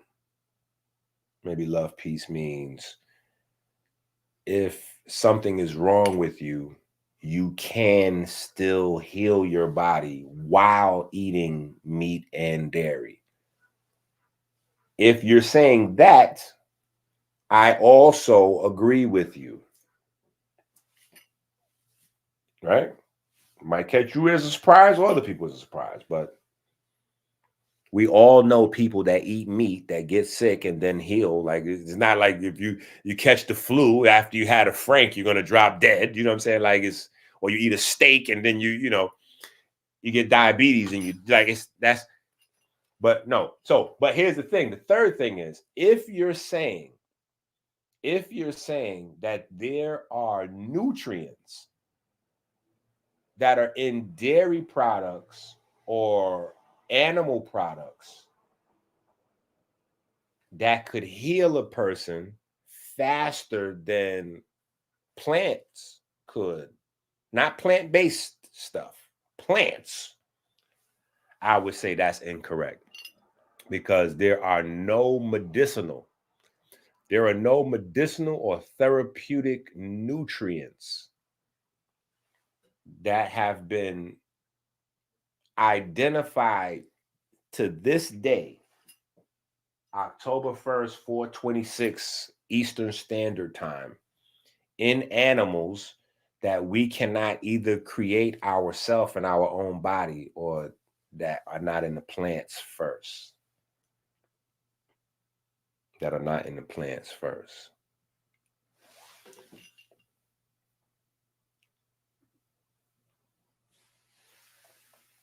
So I do agree though. You know what I'm saying? Like people heal all the time. Still at McDonald's, on Burger King. Like you got heroin addicts that get a cold. They do heroin. They don't even eat regularly. They eat the worst food possible. They might eat out of the garbage can, and they still will heal their body off the cold. But that's not saying that if that person didn't eat better, they wouldn't heal faster. And then if they ate better still, they might not even got sick in the first place. Like it's levels to it.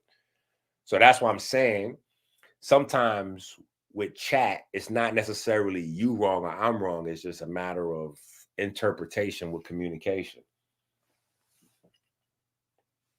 So I do agree that a human can definitely heal on all types of different stuff, even in starvation mode. The body is that dynamic that people have had injuries, small temporary illnesses, and been in situations where they didn't have no food and still healed their back. The body is magical. The body is magical. The body can do a lot with a little bit. But if we're talking about the way the body's designed, the way the body works at its best, most optimum, yeah, there's no, it's not even a competition. Because there are things that your body requires to initiate the healing process that only exist in plants. Only exist in plants. Like animals don't have a Shikimate pathway, which means that animals are handicapped in terms of their pigment system, or is as a food source to supply that to somebody else. They don't have it. They can't make it. So the aromatic amino acids, we got to go to plants for that. We got to go to plants for that. Period. Like there's no other source of aromatic amino acids. It's just plants. So we're locked into eating plants. We're not locked into anything else. That's the difference. That's the super ultimate difference.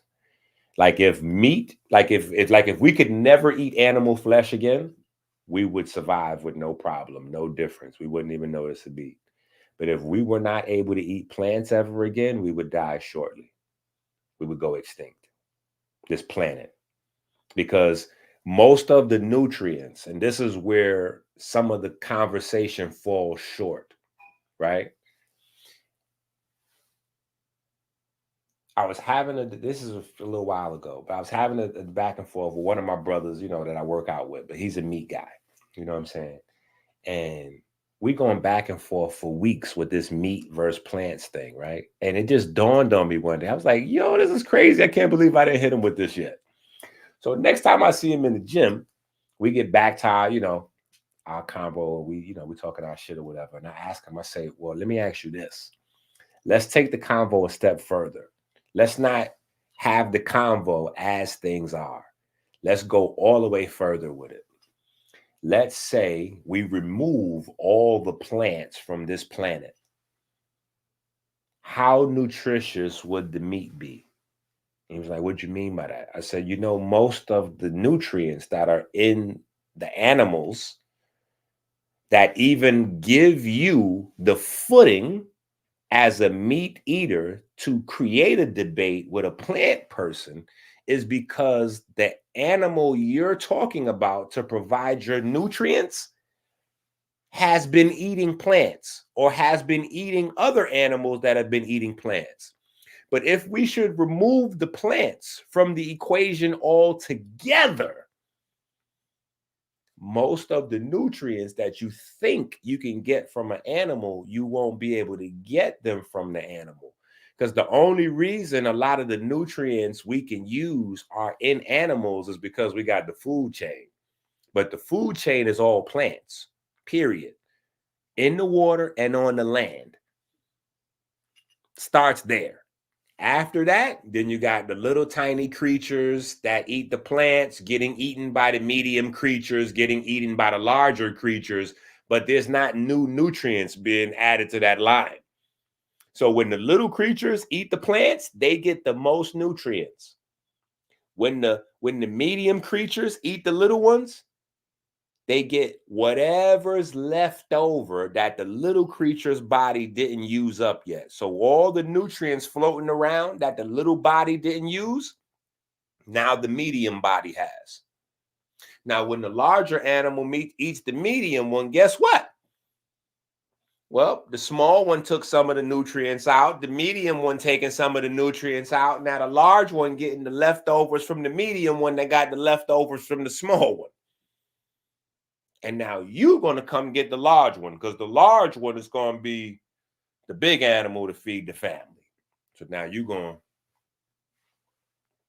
to say, well, hold on, EnQi, wait a minute. No, I don't eat this. I don't eat that. I only eat cows. Or, cows eat grass. Cows in the Bible ate grass. Cows today eat the same thing as pigs eat.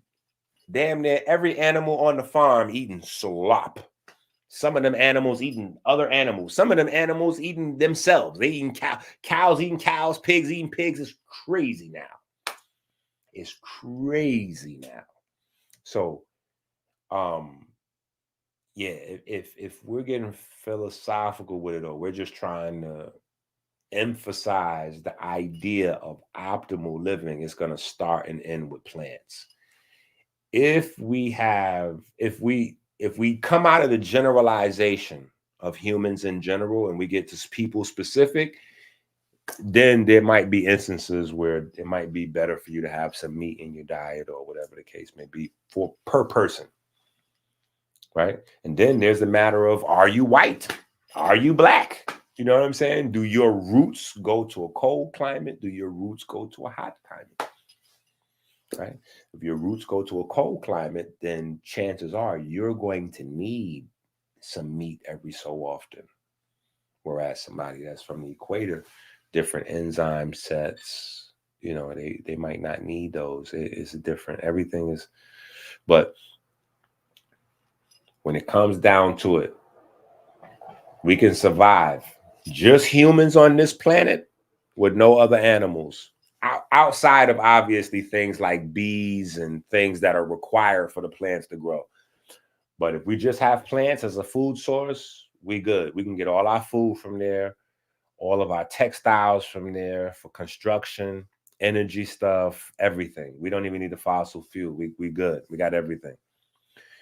Without the animals as a food source. On the flip side, if we remove plants and just use animals, the animals will all become malnutrition. And so even if we eat them, we will still be malnutrition. That's off rip. Secondly, as we become more malnutrition and the bacteria and the virus on the planet get stronger, we won't have any defense against them because there's no plants. All therapeutic and medical agents come from plants. 98% of every prescription drug that they have on Earth is an extract from a plant. So that means now we have to get rid of 98% of our medicine. We even got to get rid of iodine. Somebody fall down, scrape their knee, them niggas might die from gangrene because we ain't even got no iodine. Iodine come from algae. So I ain't messing with you no more. You love your chicken. Just have your chicken. That's what I was talking about yesterday. That's what I was talking about earlier. If you just want to have you some chicken, man, have you some chicken, but don't try to scientifically that's like niggas that smoke weed all day. As soon as you ask them about their weed, they immediately start telling you about endocannabinoid system. Like, my nigga, what? You're getting high. You're not doing no Stevie G mixture for your cancer pain and all that. Stop this, boy. You're smoking weed to get high. You're not doing no medicinal. So once you start threatening to take away fried chicken from niggas, they come up with all kinds of scientific papers.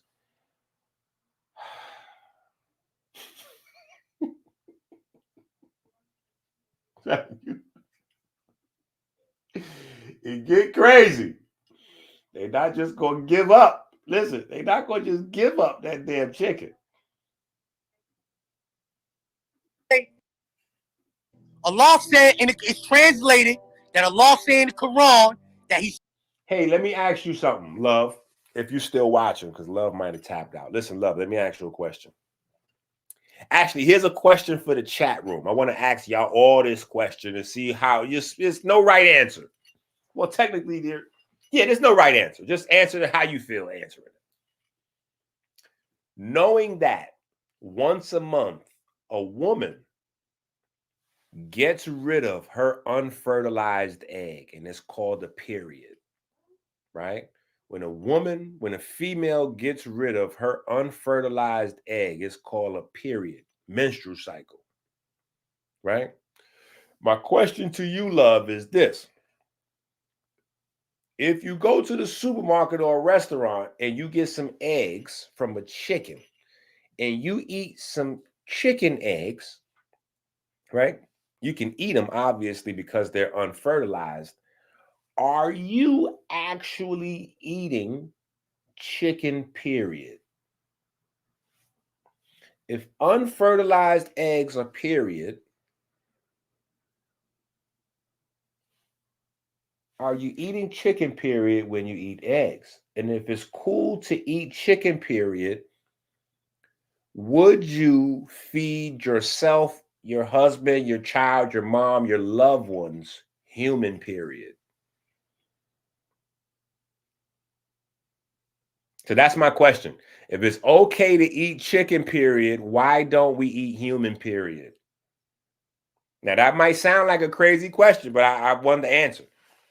Because I have a pet peeve that's involved with this. You know what I'm saying? And it pops up. You know, I kind of talk about it in the book. Funny. But it pops up in the conversation with the milk. Because right now, right? If you send your kid to school right now, and your kid come back from school and he say, "Oh man, mom, it was amazing today. I drank milk from Miss Johnson's titties." You're gonna be like,